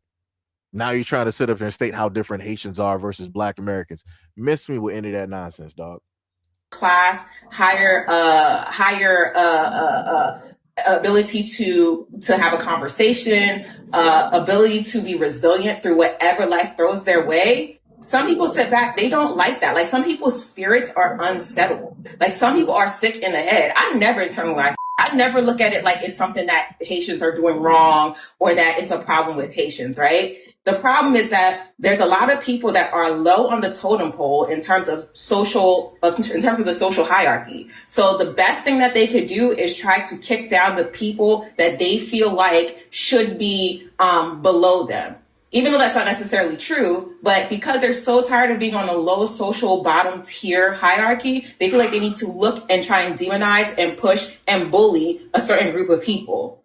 That's it. That's all. People that are of higher class, people that are secure in themselves, or people that want better for themselves, they look up for inspiration. They don't try to push people down, or they look up and they try to bring people up with them. It's also I like that you said that it's the low hanging fruit that tends to always have an issue, because I think that there's nothing we could do, there's nothing we have done to anybody that has caused them to have this level of hatred towards us. You can't say we came to America and did something to you. You can't say we were wherever you're from and did something to you. We didn't do anything to you. So let me just pause it. So I guess they're ignorant of all of the conversations that Haitians and many others have had aimed at Black Americans, saying that they are better than Black Americans, more educated, that they are making more money, that others who are coming here that are migrating or immigrating here, that they are doing better and more well-to-do than Black Americans who have been here for X amount of time. And then you also want to bring up the whole thing of slavery to try to throw that directly at us. And then you want to talk about, well, you guys were slaves and, we were sitting up there freeing ourselves and we were this and we can speak multiple languages. Okay, that's great and that's cool. But like I said before, what y'all don't realize is that, again, in order for you to be here, the United States government had to allow you here, right? And then in order for you to survive and thrive here, the United States had to, again, allow you to be here and to make money here, because they could have just easily starved you out and there would have been nothing that you could sit up there and do with it. They can come directly through, destroy any business or anything that you want to sit up there and do. Again, history has shown what they have done directly to Black Americans, to our towns and cities. They've burned them, they've flooded them, they've bombed them, everything of the sort. Whatever you can sit up there and name, they've done it. And if you haven't seen it historically, they're currently doing it right now. But like I said, you can't tell these folks nothing because they don't know anything. And plus, they also do not see themselves as the problem. The difference with Black Americans is that we can have an internal reflection and be like, yo, okay, we messing up here, here, and here. We need to sit up there and fix, these things. And we're going to sit up there and, spread out and have some people focus on these specific issues to make these issues better so that they're no longer a problem and or issue, so that we can start to move forward as a collective and those who are left behind can basically start to play catch up. These folks here are basically sitting up there telling you that we will run, we will flee, we will do it a multitude of times. We don't care about back home. We're not trying to fix back home. We're not trying to bring the education back. We're not trying to bring back business. We're not trying to bring back money. We're not trying to build up. right? We're not trying to pull up the collective. We're going to run and flee and leave everybody behind, even if it's our own families, and we're going to start anew directly in the United States. And while also being in the United States, we're going to also showcase ourselves and talk about ourselves in such a way to basically prove that we are better than the minority here, aka Black Americans. Because we as Asians, we've done this and we got this historically, and this is what we got to sit up there and show for, and this is currently what we're doing, and we're currently outdoing you. So we're supposed to see that disrespect and not have an opinion. We're not supposed to speak on that. We're not supposed to have a rebuttal directly to that. We're supposed to just keep turning the other cheek when it deals with a lot of this nonsense that y'all keep talking about. And then again, like she said before, we're not the Haitians. We're not the problem. This, that, and that. So y'all don't see none of that. Y'all have never heard none of that. I know y'all got a Haitian TikTok, and I know y'all able to see a lot of the nonsense and foolishness that your own people sit up there and do. But like I said, they're not the problem. It's a one-way street.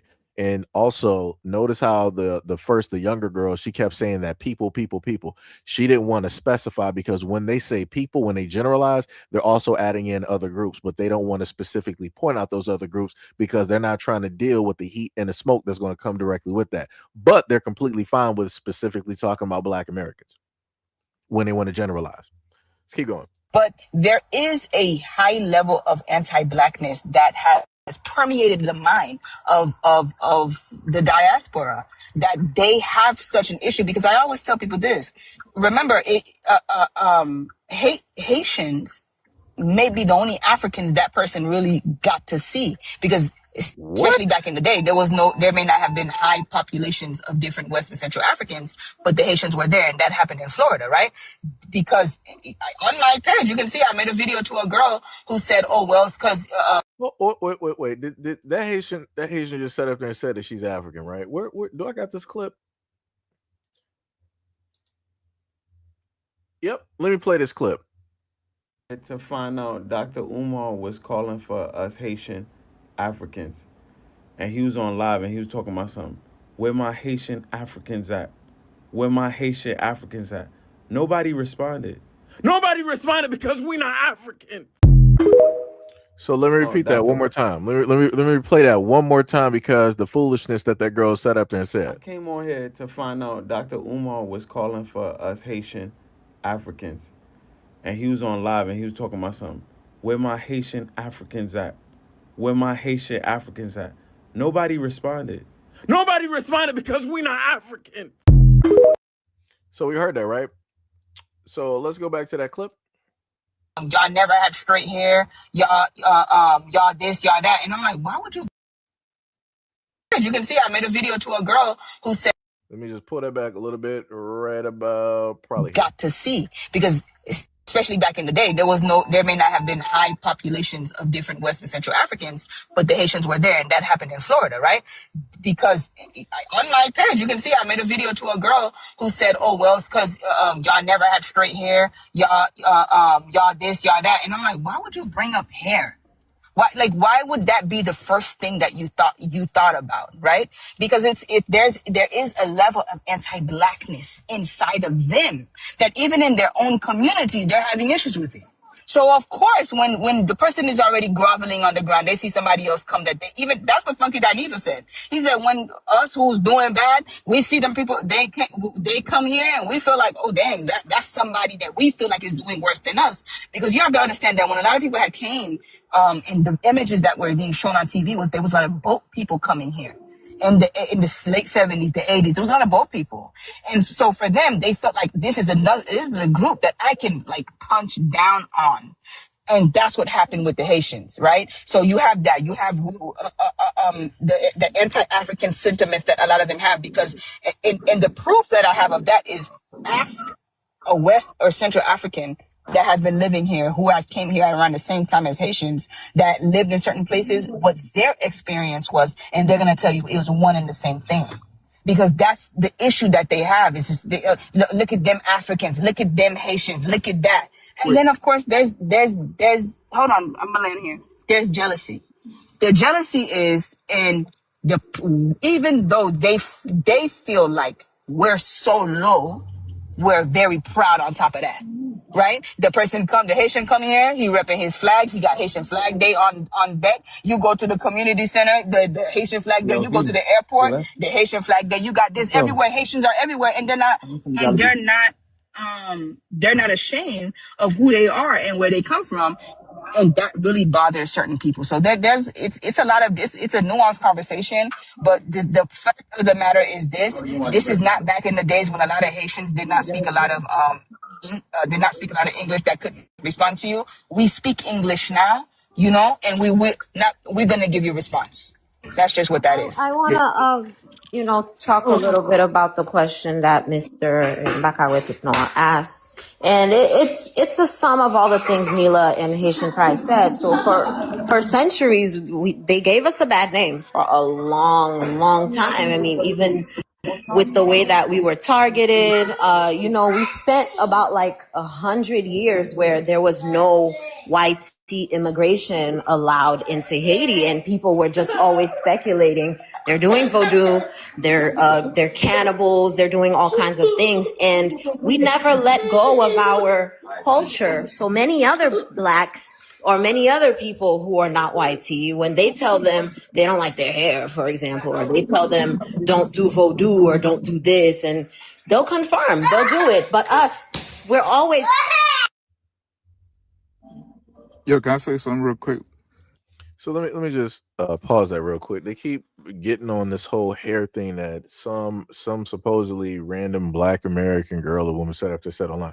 Can't even verify who that was. We don't know who that was because again, like I said before, you got a lot of masqueraders, you got a lot of cosplayers directly about here. They can never do a finite pinpoint on who it is. They can say that somebody's Black American, but they can't point to them and sit up there and say the Black Americans or specifically point out the areas. They want to generalize when they talk about anti-blackness or the hatred when it deals with Haitians, especially when it deals with, let's say, Dominicans that don't like them, maybe other Spanish folks directly about there. When it deals with white folks and many other folks, right, or others in the islands, they want to generalize and sit up there and say like people, right, and all this other type of stuff. When it deals with Black Americans, they can specifically and finite sit up there and say, quote unquote, who that was, even though they don't got no proof. That could have been somebody else from the Caribbean. Out there in Jamaica, they have a lot of colorism. They have a lot of texturism. So it's like, what are you talking about? How do you know that it was really a Black American girl or a woman that made that video when you got colorism and texturism over there in Jamaica? And there's documentaries about this where they use cake soap and all this bleaching type of stuff because they have an inferiority complex. They feel that their darker complected skin is not worthy enough of any type of appreciation, respect, and or love. So they lighten themselves in order to be appreciated, in order to be loved, in order to be respected, in order to be validated. Like I said before, this whole conversation that we've been able to listen to is a complete mess dealing with these Haitians because they're only coming from the perspective of a little bit of information specifically dealing with them. No, you don't hear Black Americans talk, and I'm pretty sure some Black Americans probably got into fights with Haitians and all this other type of stuff, but you don't hear us online sitting up there doing this. I'm pretty sure Black Americans and got, in fights, directly with Italians. Matter of fact, there's a small little, I think, a video or a documentary about that, especially dealing with New York and also dealing with the Dominicans and everybody else out there. Like I said, Black Americans have been in fights with every other group because every other group did not like us for the specific reason. Again, we were here. They were not. They had to travel, they had to immigrate, they had to migrate, they had to do all of these loops and hoops and all this other type of stuff. We didn't have to sit up there and do any of that. That's why, again, a lot of these folks are mad. This is why when we get online, you've heard Haitians, Jamaicans, Caribbeans, Africans, they've all, or even Hispanics, they've sat up there and said that, oh, just wait, Black Americans, the tide is going to turn on you. What are you going to do when ICE and everybody else is going to sit up there and come for you and they sit up there and send you back? So what, they're going to send us back to different states? None of these people sitting up here talking, none of these Haitians, they can always give a generalized, oh, you might look Ghanaian, you might look Nigerian. They list about 3 to 4 out of all of the countries that is on that continent. They list a few places that is usually a part of West Africa, but none of them can finite pinpoint directly where Black Americans originated and directly came from. They can never sit up there and do it. Let's keep going. But like I said before, the Haitian dude sat up there and said that Haitians are not Africans. So I'm a little bit confused on how this Haitian woman is trying to say that they're Africans.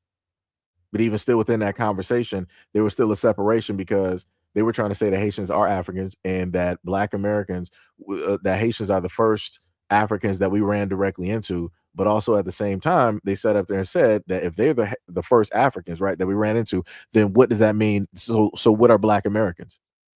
If you're the first Africans, but Black Americans are supposed to be African, but you're the first ones that we ran into, so what does that make Black Americans?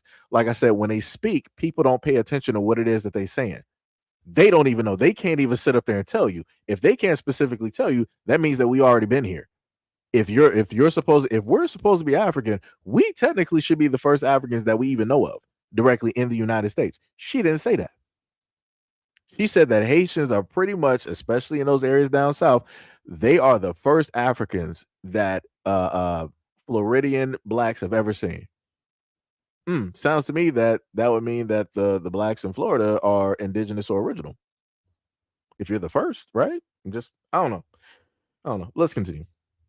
I'm gonna be honest with you, bro. Y'all really gotta just sit back and 1 second. Lee didn't go. Lee and then Joey.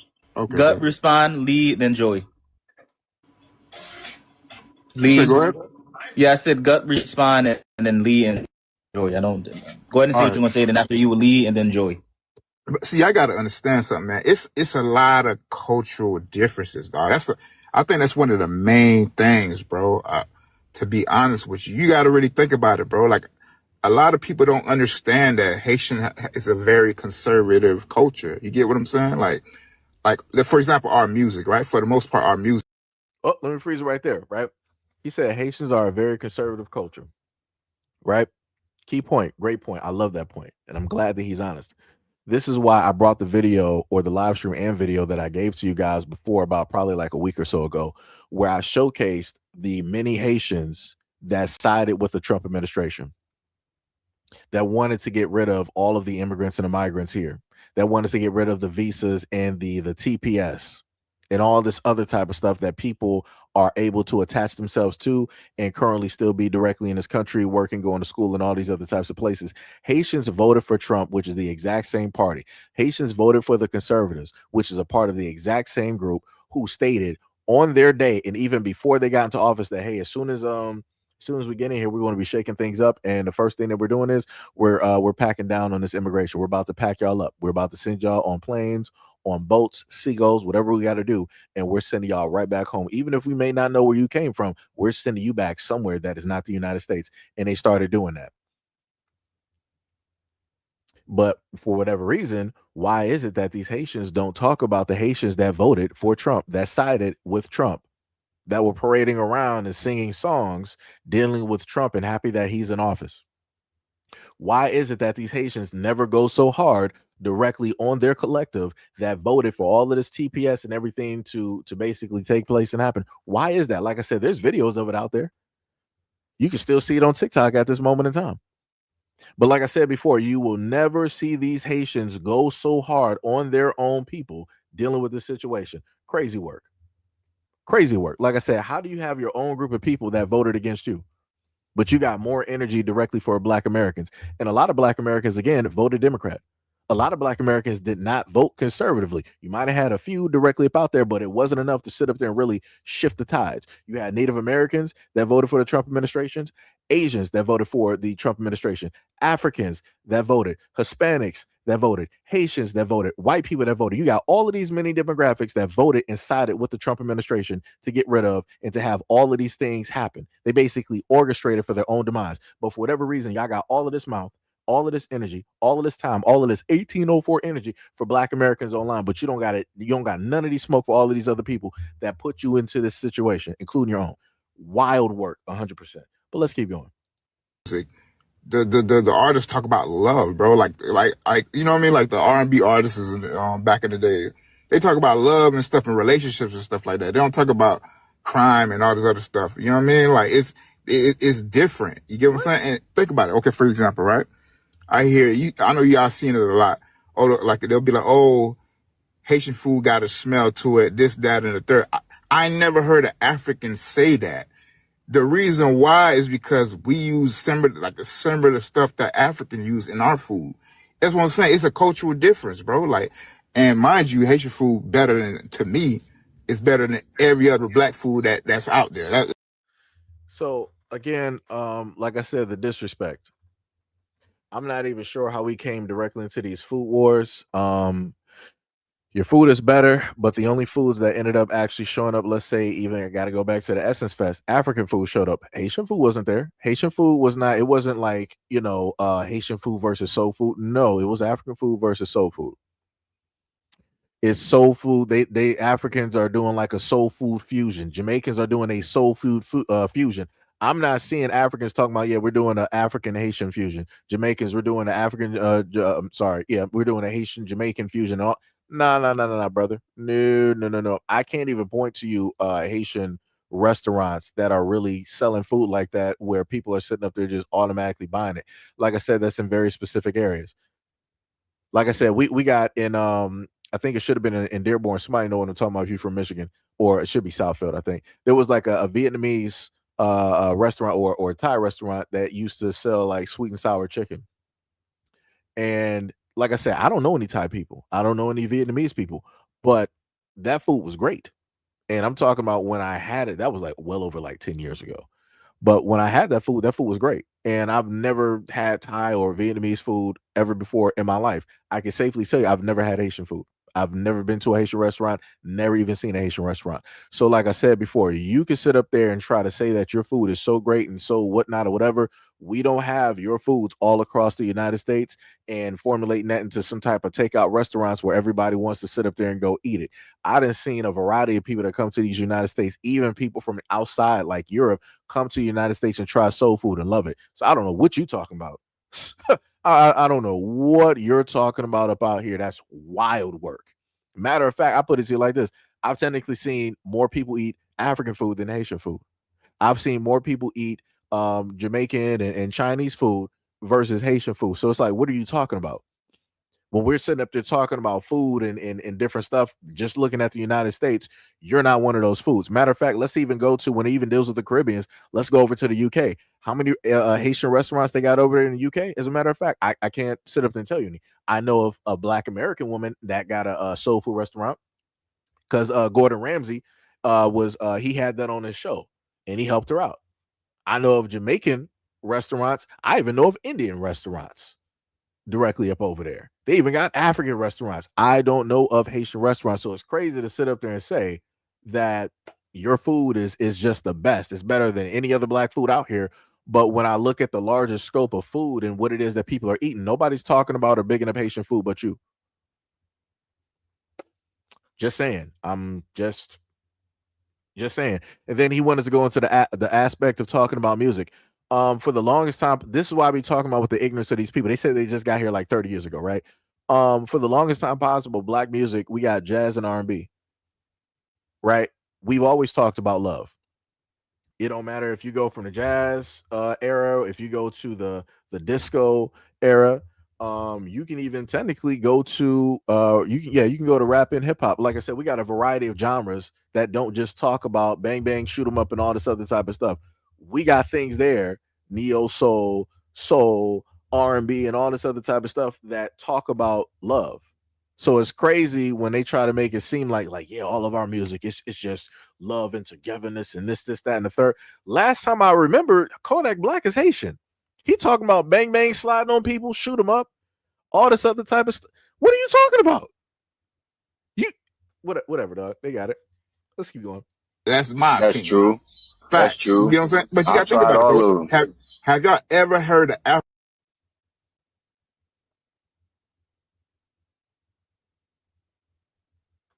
They had a I don't know, bro. But they're also well cultured too. These people, the low hanging fruit, are uncultured. Yeah, that's what I'm trying to say, man. And then it's like, so I want y'all hold on, wait. Let me just play that because I don't want people to think that I'm putting words directly in their mouth, right? Let me go back to 1650 and let me play that again so y'all can hear it. I don't know, bro. But they're also well cultured too. These people, the low hanging fruit, are uncultured. So I want y'all to understand, she's talking about Black Americans. These are the same words that we always hear from all of these other quote unquote black areas where they sit up there say that they got all of this culture. And then when they look at Black America, oh, they're uncultured. They don't even have a culture. But yet, why is it that we see y'all dressing, talking, walking, acting, doing music. Y'all pretty much are modeling almost everything that you got off of us when you're in these United States. But yet we're uncultured. We don't have a culture. Excuse me? That's wild to me. Like, black Americans are not, in a sense, a monolith, but in a sense are a monolith when it deals with certain things, but also respectively, we're very diverse when it deals with a lot of our areas, our states and our cities, from dances to clothing to the way that we speak and everything of the sort. Like, it's crazy for them to sit up there and say that we're just like we're uncultured. That's wild work. But like I said, she said that they got here like 30 years ago, whatever, like basically the 80s. They've been here from the 80s to all the way up until now. So again, you're dealing with people that don't know nothing. They don't even research nothing. The same exact way that they say they're so educated and they know this and they know that. We don't know nothing about geopolitics. They don't know nothing about Black American politics. They don't know nothing about our history. The only thing that they know how to do is pick it apart and try to see where a Haitian was or what Haitians have laid hands on or took parts of so that they can try to lay claim to it. Let's keep going. Yeah, that's what I'm trying to say, man. And then it's like, bro, it's I don't know, but I don't understand it. And then another thing they say is, oh, y'all come to our neighborhoods to gentrify our neighborhoods. Like, bro, how are we gentrifying your neighborhoods, bro? If anything, we contribute to your neighborhood, right? Think about this. They especially Well, how do you say that you contribute to a black neighborhood when you make sure to carve out an area called Little Haiti? Huh? I don't see an area across the United States called Black America. I don't see that happening. Like, we may get some names like Chocolate City and all this other type of stuff, but I don't see areas across the United States called Black America. Right? There's a Little Italy, there's a Koreatown, there's a Mexican town, there's a Little Haiti, a Little Italy, a Little Africa. They got all of these littles and all these other types of places, right? But they're saying that we're not trying to gentrify. So why are you within a community of which you're supposed to be a part of, but then you separate yourselves and then you use separate identities? What are we talking about? What are we talking about? Like I said, that's the divisive nature. That's that separation tactic that they like to sit up there and use. Like I said, they like to move back and forth. This is what they've been doing, and this is clearly what they're doing directly in this conversation. But they're trying to make it seem as though that we're not intelligent enough. They're trying to make it seem like we're stupid and that we can't comprehend what it is that they're doing. Let's keep going. like South Florida, right? They say, oh yeah, Haitians, they taking over our neighborhoods, this, that, and third. Bro, last time I checked, it was the Cubans that was gentrifying South Florida, bro, especially Miami. It's the Cubans. When the last time you heard any FBA talk about Cubans, bro? And they're the one that's literally threatening their existence. So let me correct this dude right here. This is how I know that they don't pay attention to a lot of Black American content. I have referenced this for years, talking about I've gotten directly on the Cubans for a great deal. I've read directly through books and also put other types of information directly out there in order to inform people. So for this dummy to sit up there and say, when are the FBAs or when are the Black Americans going to have this type of energy? We do. We have energy for everybody. It's the difference is that with the projection that y'all doing, y'all don't have the same energy and the veracity and the verbiage and the words that we use. Y'all don't have that for everybody. We will single out. Matter of fact, let me do it right now. I've talked about Hispanics, talked about Spanish, talked about other people in South America, talked about Mexicans. I done talked about white people, then talked about Europeans, then talked about Indians, and talked about Africans. It don't matter who you are. I didn't have the exact same energy for every single person. So like I said, if people want to sit up there and say something about me, you can clearly say that I hate everybody equally. So again, don't come on here and sit up there and say that you've never seen or that Black Americans don't have. Yes, we do. Y'all just opt not to listen to that. Y'all opt not to pay attention to it, and you opt not to sit up there and showcase it, because if you did, and if you had the information of it, you wouldn't seem so dumb and have this stupid type of response. Talking about we Black Americans, they don't have that energy for everybody else. It's solely for the Haitians. We got energy a lot for white people. That's the one thing that you could never sit up there and say. Both ways. We got energy for white people, and then at the same time, you never have energy for white people. Because like I said, Megyn Kelly sat up there and got online. She got on her own broadcast and told y'all to go back home. She said, we don't want you here. She said, you are not needed. She said, sayonara. And Haitians did what? Stay silent. They shut up. They didn't have no 1804 energy. They weren't trying to go at Megyn Kelly. They weren't trying to do any call-ins. They weren't trying to do any they weren't trying to do none of that when that white woman sat up there and told them to go home. But like I said, y'all got all of this energy when it deals with Black Americans, though? Okay. Not black, of course they're not gonna talk about them. Crazy. They're not black. And, They and don't look Cubans, like us. Cubans overwhelmingly vote red every single freaking time. Every time. Every Every time. time. No energy for Cubans who's literally working against you. And if you try to bring up a couple Haitians that voted for Trump, it's Mind you, we love our people from raccoons in Cuba every now. community. Nah, No, nah, nah, brother. there's raccoons in Nah, brother. Nah, look how they're using the terminology. Now they was like, oh, it's raccoons in every community. See how they generalize? See how even when their own people are doing wrong, they don't want to specifically point out and talk down about their own people, quote unquote, talk down or critique, however it is that you want to frame it. Notice how she did that real slick. She was like, yeah, they don't have no smoke for this, that, and the third, and all these other groups, they primarily vote, Republican. And it's like, even if we do have a few Haitians, whatnot, whatever, there's always raccoons in every community. What are you talking about? What are you talking about? What are you talking about right now? You sound completely crazy. You sound 1000% crazy. I'm while doing this, I'm going to sit up there and find that clip dealing with the Haitians, and I'm going to replay it here directly for y'all after we're done with this clip. every community. Let's not do that. I think like honestly, we should just become the boogeyman and the like evil person that they think we are. Like genuinely, I feel like that's like That's it. That's We should like just do that. Yup, that's the only way it's gonna work, But y'all. see, that's the thing. They got to understand, bro.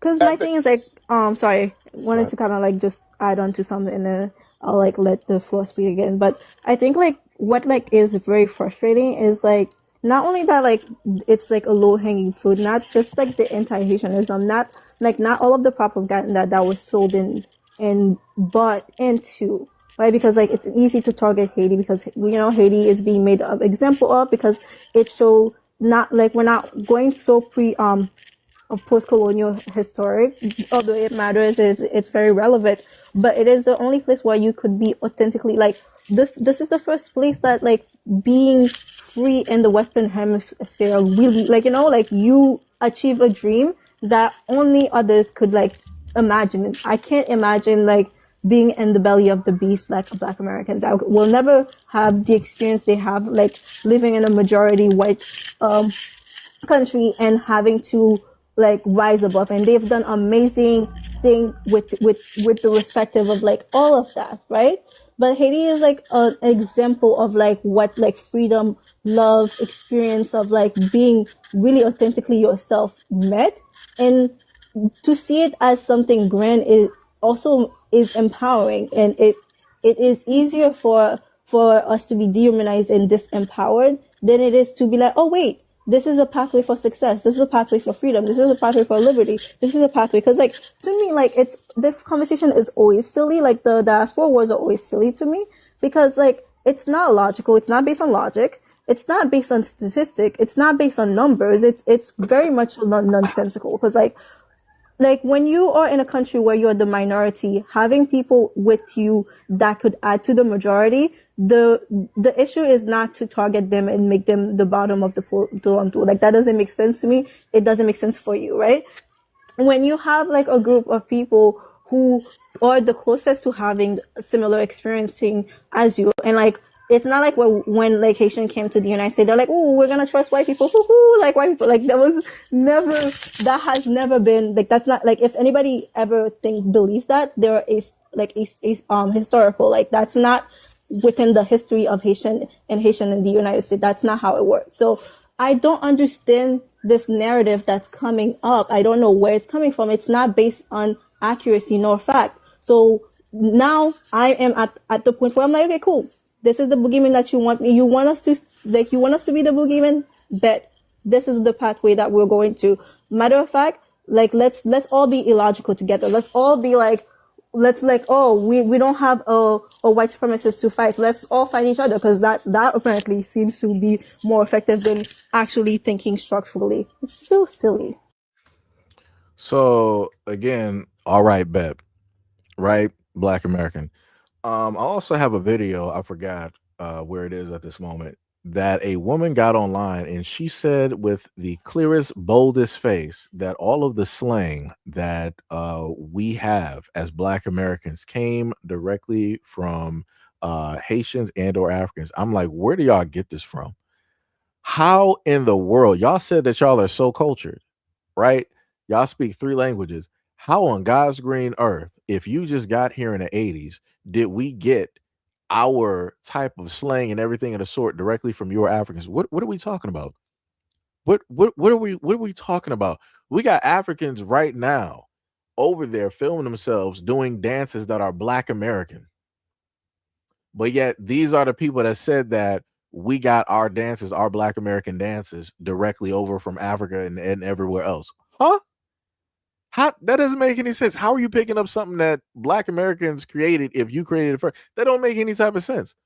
Like, what are we talking about? Like I said, we're gonna have to. I'm gonna put together a video of a variety of dances from a lot of these different places that we got problems with. We're gonna deal with their original, authentic dances.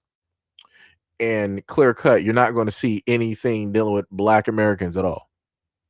It is specifically their culture, their dances. Magically, when they get to these United States and they're within our Black communities or around us or whatnot, whatever, supernaturally, they just automatically, they start doing these dances. But I'm like, what happened to your cultural dances? What happened to all of your culture and the cultural technique and all this other type of stuff that y'all like to speak on every single time, right? So let's go directly to this video. Let me see. What was that? Yeah, okay, that was one I did earlier. So let me go to this one here. Yeah, I would say this.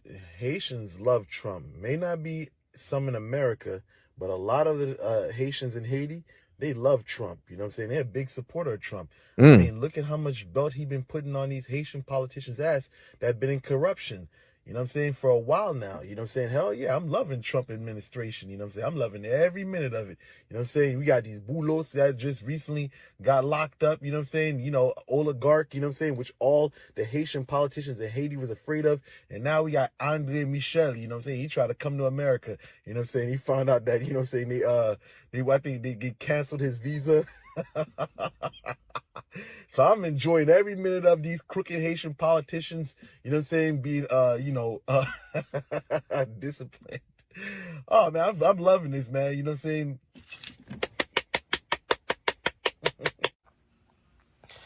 Good morning, my brothers and sisters. So today is the second day, actually. It's the second day after the election. And I know for most of you, you may not be happy. But I am happy because the choice was not mine. I was praying the Lord to choose the lesser of the 2 evils. And Jesus chose whoever he knows the hearts of both of them. So therefore, Jesus chose the lesser of the 2 evils. So basically, I'm happy. I'm happy that Trump is the president. I have nothing against Kamala Harris, but I have a problem with her policies. I believe that Trump is behind more so what God says than Kamala. So I'm happy for the result. As a foreigner, I don't know if that's going to mean for me to go back to Haiti. But though, anyways, salvation is better than ever. Trump 2024. Where are you originally from? From China. Re- Communist China. Really? Yeah. And you're supporting Trump, clearly. Yes, because if we don't support Trump, if the Democrats get in, we're going to be communist, socialist. Yeah, we don't want that. We think that, yes. So that's why I volunteer to support Trump. I love it. Yeah, from 2016. So you've been a Trump supporter from the very beginning? Yes. What did it for you? What did it for you? Oh my God, when Trump become president, oh my God, so everything's so great. That's good. Gas is so low, groceries a great price, and we got so many things achieved. Trump achieved so much, and he kept his promise. You know, he has his campaign promise. We didn't know he would fill those promises or not. Yes, but he did. And he tried so hard. He fight so hard for us, and it just is. I was thinking, oh my God, what a great president. Yeah, he definitely was. We're on the same page. Can I see what your shirt says all the way? Yeah. I have many shirts. Today I choose this one. Oh, wow. I love it. I love the whole outfit.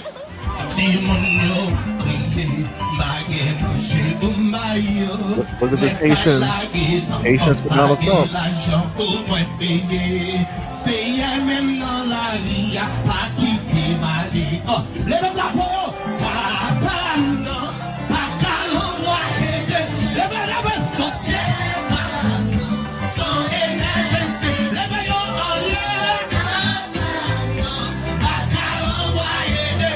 The Haitian version of I Will Vote for Donald Trump.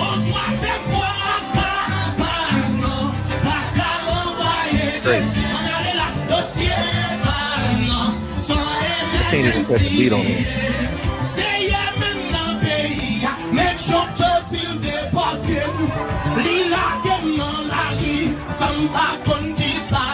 Can't get jiggy with it. Donald Trump is the best, toughest president that I have ever experienced in my lifetime. And that's why I stand with Donald Trump. I'm a big supporter. I'm a big MAGA. So again, this is a Haitian man saying that he worships a white man. He's saying that a white man is doing his big one right now. Him as a Haitian, right? This is the 1804 energy that they be talking about. And they be like, yeah, we went back to worshiping a white man. Shout out to Donald Trump. Wow. That's wild. A huge turn of events from that live stream that you guys were able to witness. Huge turn of events. Now Haitians for Trump. But like I said, why is it that these Haitians don't have any energy? Remember what the one Haitian girl said? She was like, even if there is a few Haitians directly out there, there's raccoons in every community. That's not a terminology that everybody uses. Let's just make that very cut and clear. Very cut and clear. I don't even think they even got raccoons. Matter of fact, do they have raccoons in Haiti? let me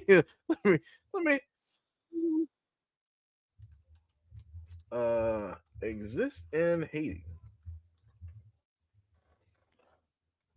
Yeah, they said raccoons do not currently exist in Haiti. So yeah. So I'm a little bit confused on how y'all even got that terminology being realistic.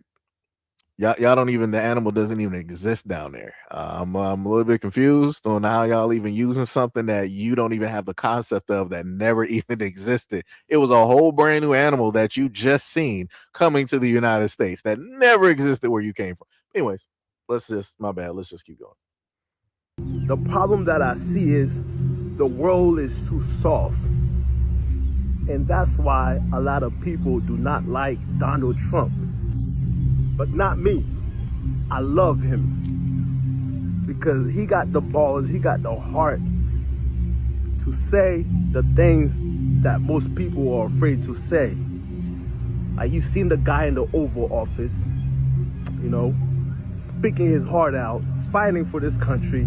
Meanwhile, a lot of people who he is fighting for are against him. There's nothing more satisfying to me than watching a man expressing his feelings despite how others feels about it, because that's the way the world should be. We all should be able to express our thoughts, our truth, without being afraid of what other people think about it. Donald Trump can get in the Oval Office, and curse every there and now. What's wrong with cursing? Why can't he say fuck, shit? What's wrong with that? We watch TVs all the time. We watch movies all the time. TVs, plural? The youth are exposed to these words already. So what's wrong with it? At a time. With that being said, if anybody have a problem with how I speak my truth, then you just soft. Get up out of here, soft guy. You probably get ran by your wife. You probably don't even have control over your household. But you think you can have an opinion over how I express myself, how I feel, how I speak my truth. At the end of the day, wrong is wrong, right is right. There is no in between. People need to stop picking and choosing when it's beneficial to them. People have to face the reality of what it actually is. So you telling me that the youth out here even myself out here, can be exposed to ungodly things like homosexual through movies, through the news, through social media. I can get harassed, I can be bullied, and I can't speak my truth. If you have a problem with how I speak my truth, then that means you have a problem with yourself, because I'm pretty sure that there are worse things that you done seen, you done heard, but you shut the fuck up like a good old boy and not speak against it. But when it comes to someone like me, you think you have the energy for me. Keep the same energy all around 360. Don't pick and choose when to give it out. That's my message for today. And Why is this man talking like Karl Malone from the Utah Jazz? Like I'm a little bit confused. I don't understand. ah, let's keep going. I see the same thing in the political realm and also in the church. People pick and choose what best suits them, and they dismiss the rest. It's about time for us to not allow that to happen. We cannot accept this in today's society. Is he reading something? The world done went so far off that it's so hard to come back to a normal society. Things that was never a normal thing became normalized over the time because we accept them bit by bit, day by day, and now we are in a fucking hole. Did he write? Hold on. My main thing is I'm trying to figure out, did somebody write this for him? Did he go to like Chat GPT to try to formulate something and just have the AI write something, and then he was trying to read it while he was recording? Because that looked like it hurt. I felt like his brain was like it was sputtering, it was shutting down. Hamster probably had a heart attack. Replacement hamster came in, that hamster overheated, and then another hamster came in, and it just was like, I ain't doing this. Like it was a struggle just listening to his thought process. Like I said before, I'm not the most eloquent or the best reader directly about here, but I'm like, yo, this right here, that was tough. That was tough, yo. Like, hey, and people want to sit up there and talk about Black Americans. Okay, all right. Struggle bus, chew. Let me tell you. Let's keep going. I got the Zoe man here. Zoe, where you from, Zoe? 954. 954. Broward County. Broward County. One time for Tallahassee. Boogie South. Boogie South. Hey, I'm finna be the next president of Haiti. I'm finna be the next president of Haiti. I'm finna change Haiti. Next president of Haiti while being in America. That's wild. How you do that? Oh, okay. Hold on.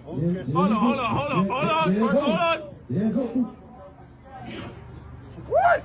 You want voodoo? You want voodoo on that shit? You want voodoo on that shit? You want voodoo on that shit? No, say one time, say Stanley Earl. Stanley motherfucking Earl. Them and the Africans talk the As an exact American same of when Haitian trying to descent copy how it who is has grown up knowing of Donald Trump for at least 40 years, who has heard every insult he's said about the Haitian community, who's watched as he removed temporary protective status from 500,000 Haitians and Syrians, and who's voted for him 3 times in a row.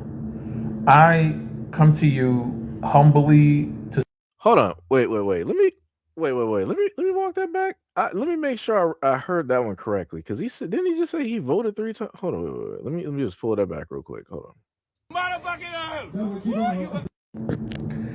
As an American of Haitian descent who has grown up knowing of Donald Trump for at least 40 years, who has heard every insult he's said about the Haitian community, who's watched as he removed temporary protective status from 500,000 Haitians and Syrians, and who's voted for him 3 times in a row. How many? Hold on. Wait. Hold on. Am I in a whole different universe? Wait. Somebody let me know how Am I am I am I misinterpreting this? Because I could have sworn he's only been president twice. I could swear he's only been president twice. I remember I mentioned a Republican senator or whatnot that was Ogles, by the name of Ogles, that he was trying to make an amendment that basically stated that a president could run for re-election multiple times as long as they didn't serve 2 consecutive terms. And I told people before that Trump served, in a sense, 1 term, and then you have Biden, right? And then after that, Trump came back, right? So those are not 2 consecutive terms. So if Ogle's resolution, whatever you want to call it, if it passes in that amended whatever is added directly in there, Trump will be able to run for the next election, therefore being allowing people to vote for a 3rd time. I'm trying to figure out how this Haitian is stating that he voted 3 times for Trump. Somebody the math is not mathing on this. The math is not mathing. I'm trying to look at everything history wise and in a logical area. I don't understand. I'm a little bit confused. Okay, wait. Okay, Chris was like, all right, he ran in 2026, right? 2020, 2024. Okay, okay, okay. So it was just me then. It was just me. All right. like I said, it was just me then. Just making sure. Just trying to make sure that I'm looking at this and I'm understanding it correctly. All right.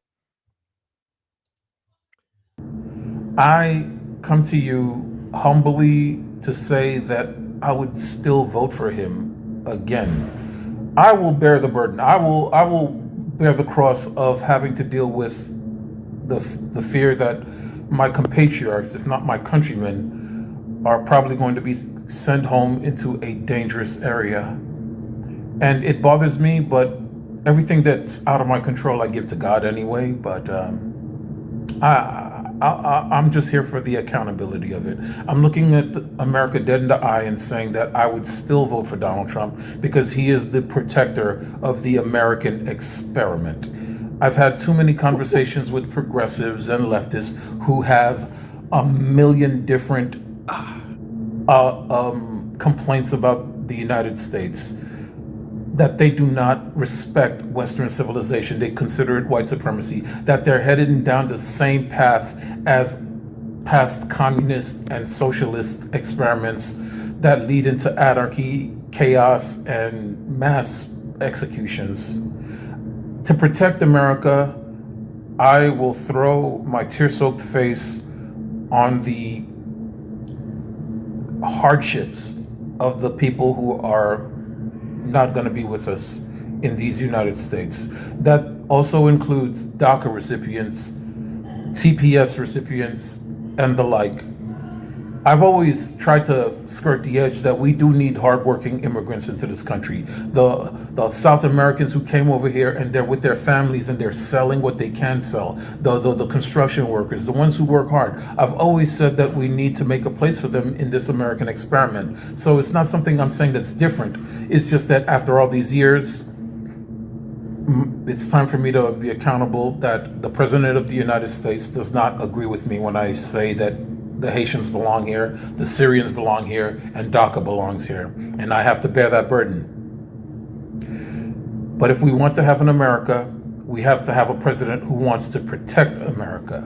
We have to understand that the Enlightenment principles of life, liberty, and the pursuit of happiness is worth conserving. There are some things in society worth conserving, even if it hurts you to the bone. So with that said, I take my leave of you, and this is not for a pat on the head. I'm not trying to gain white validation. I'm just trying to look you dead in the eye and say I would still vote for Donald Trump. God bless America, and God bless the USA. God bless President Trump. That's a great stop right there, where you got a Haitian saying "God bless President Trump." That's a great thing. And he said that he is willing to sacrifice his own people, the ones that got the culture, they can speak 3 languages, the Haitians that are working, the Haitians that are fleeing Haiti because of civil unrest and because of its war torn and everything that's taking place and happening, because of the lack of money, because of the STDs, because of a lot of the violence that's happening to women and girls, because of a lot of the drugs, a lot of the uh, untold numbers of weapons. In a sense, you got over 250,000 different armaments there, and you got a multitude of gangs. You got medical personnel such as doctors and nurses fleeing because they're like, hey, we can't do anything here without risking our lives. He said that he would rather vote for a president and an administration that's going to put his people back into that area versus trying to vote for them so that they could have the better of what is America. Woo! But like I said before, where are all of those Haitians with the 1804 energy to come directly at theirs, who are honestly and openly stating that they happily voted for Trump and they'll do it again? Nowhere. Like I said, so much for the 1804 energy. So much for all of that stuff that they keep speaking on and talking back on. They want to talk about all of this stuff from like the 80s and the 90s, right? Cool. Fine. No problem, right? You can hold that one. But what about this here? I would say if we had a scale and if we had to deal with 500,000 Haitians going back into Haiti versus what y'all talking about from 30 years ago, which one is more important? I would think the more pressing issue would be the 500,000 Haitians, no matter age range, getting deported back, going back into, those very horrible circumstances, especially if you got daughters, especially if you got, women that you care about, sending them and putting them back into those situations where you got armed gunmen that can pull up at any time, cause problems in situations, and there's nothing that you can do. That's some crazy work. That's diabolical. But like I said before, Haitians don't have any energy for other Haitians that caused and placed them directly into this situation. Crazy work, but got all that 1804 energy, quote unquote, for Black Americans. While having that 1804 energy, they said that they've been fighting with Black Americans for 30 years, but I ain't never hear them say they sat up there and won. They won against the French, but they didn't win against Black Americans 30 years. That battle, that 30-year battle, is shorter than what I had to deal with the French. Highly confused. And they also said that they founded parts of America. If that's the case, then you should easily be winning against Black Americans. It shouldn't even have been a battle. But like I said, I don't know, man. It's all over the place when it deals with them, all over the place. But anyways, much love, respect, and appreciation for any and everybody that's been a part of this live stream. How long have we been going for this live stream? For about a good 3 hours and 40 minutes.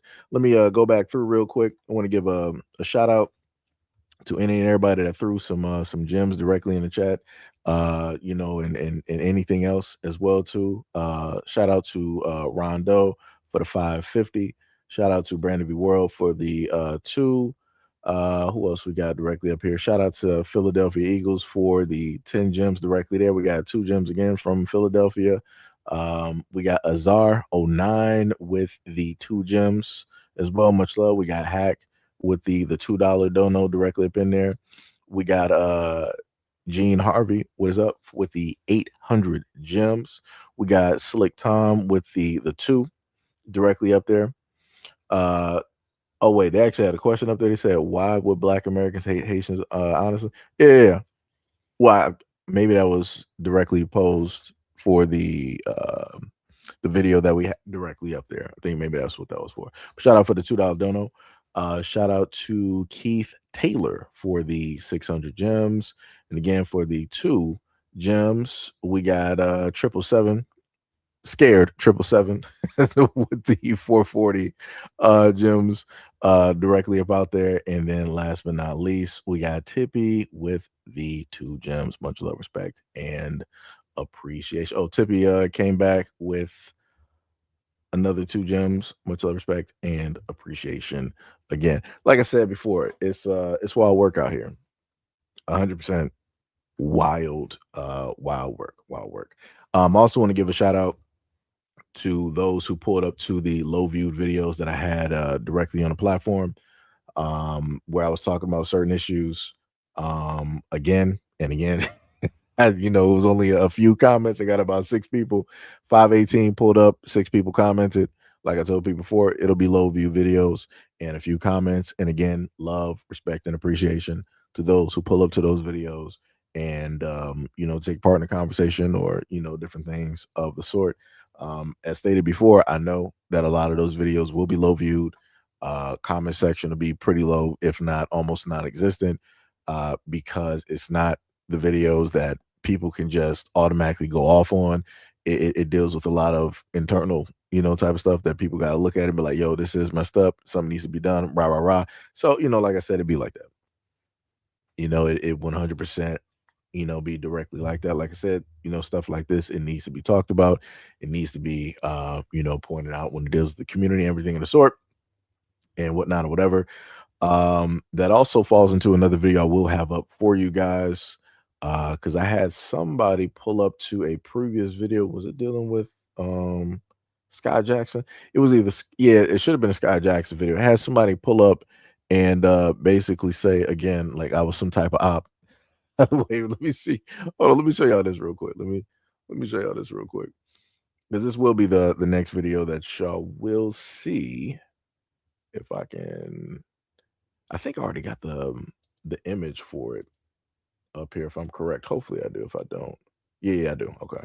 So this is what it looks like. Like I said, shout out to those who were on topic and they paid attention. Apologies for, and I will give apologies directly in that video. There was a slight, technical error, sleep putting together the video. Again, I ended up pairing up the video, duplicated the video, and I forgot to put my commentary in there because originally I thought it was my commentary the way that I do the videos, but it wasn't. But I actually fixed that behind in YouTube, so that video went to I think it was like 9 minutes and like 30 seconds, right? It just doesn't have my commentary because I forgot to add it directly up in there. But amongst all of the comments that everybody was clearly focused and they more than likely understood what was going on, you had the few dummies that pulled directly up and wanted to write something again talking about unfollowing and all the other type of stuff. Like I said before, and I noticed one of the people there, they have a YouTube channel, and it seems like they tried to do something 8 years ago and it didn't work. And I keep trying to tell people, I'm like, yo, instead of being a failure in what it is that you currently are doing, if you put as much effort and energy that you do normally in my comment section, maybe you starting up your YouTube channel and maybe that flourishing would actually be a thing. I keep telling people that. Like I said, it makes no type of sense. Like I said, if I was really in a mood, I would actually highlight that person's YouTube channel. It really start going in, but it's like it doesn't even serve me a purpose right now. It doesn't, in a sense. But like I said, it's clown work. But like I said, shout out to all the other folks out there that was on topic, that stayed directly with the conversation, that more than likely understood this.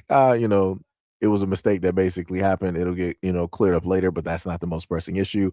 The pressing issue is the topic, directly at hand. Shout out to y'all. Like I said, much love, respect, and appreciation to all of y'all about there.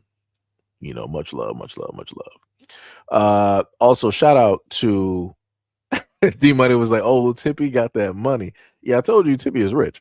Tippy is rich. We got Miss Anderson still in the building. You still here? I didn't even know you were still here. I thought you would have been, probably, like working or, whatnot or whatever. Much love and respect. This has been a long time since Miss Anderson has been through a full live stream.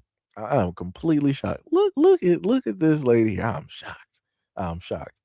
What is that? What we got in the comment section? What is it? Jay God, what is up? What is up? What is up? Hopefully, if I pronounce that right. If not, I'm just gonna sit up there and pronounce it like that. That's it's just me.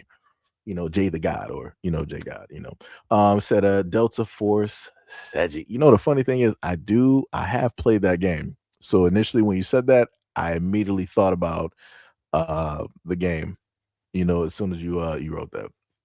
But much love, respect, and appreciation to any and all that's been a part of the conversation and the live stream. Shout out to the trolls. Shout out to the trolls. Shout out to any new subscribers. Shout out to any new members. Shout out to all of the patrons. Shout out to anybody who has donated directly to the Cash App directly over time. Much love, respect, and appreciation. I wouldn't be able to do the things that I do without people like you. Um, and yeah, that's pretty much it. Some of the clips I may have a little bit for you guys. I may put those together in some solo videos and do that.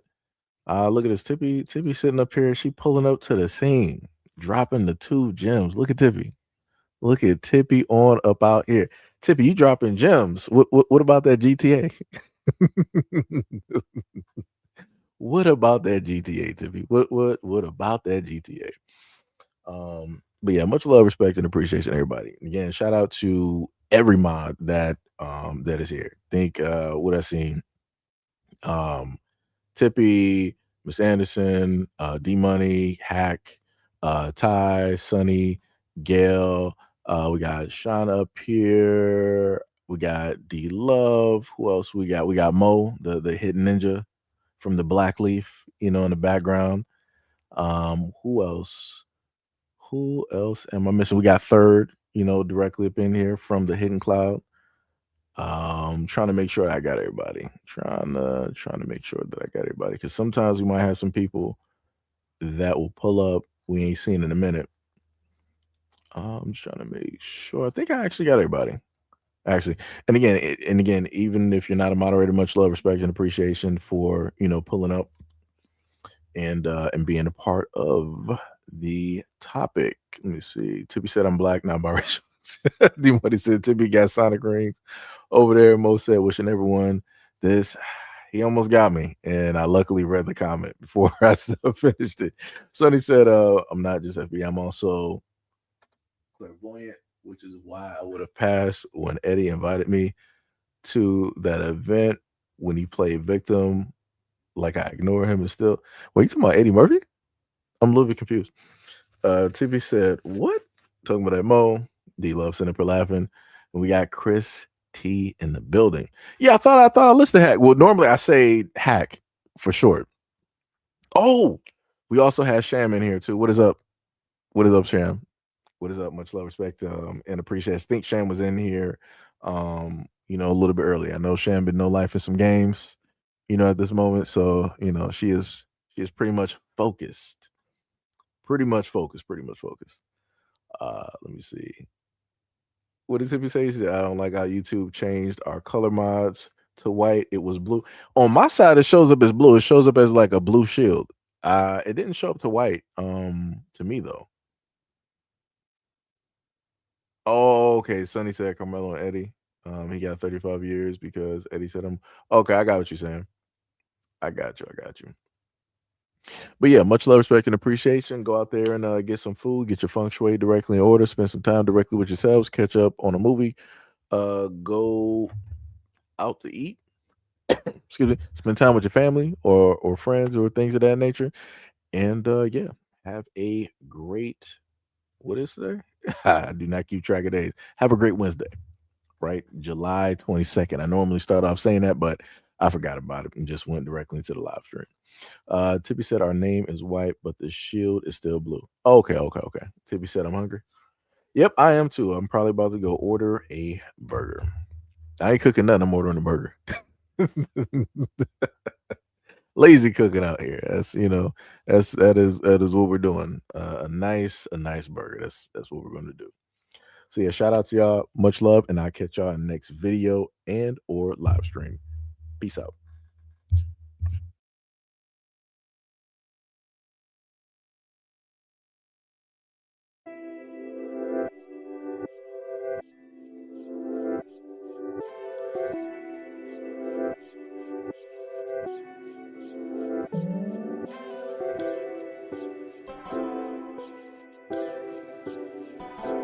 Wait, no.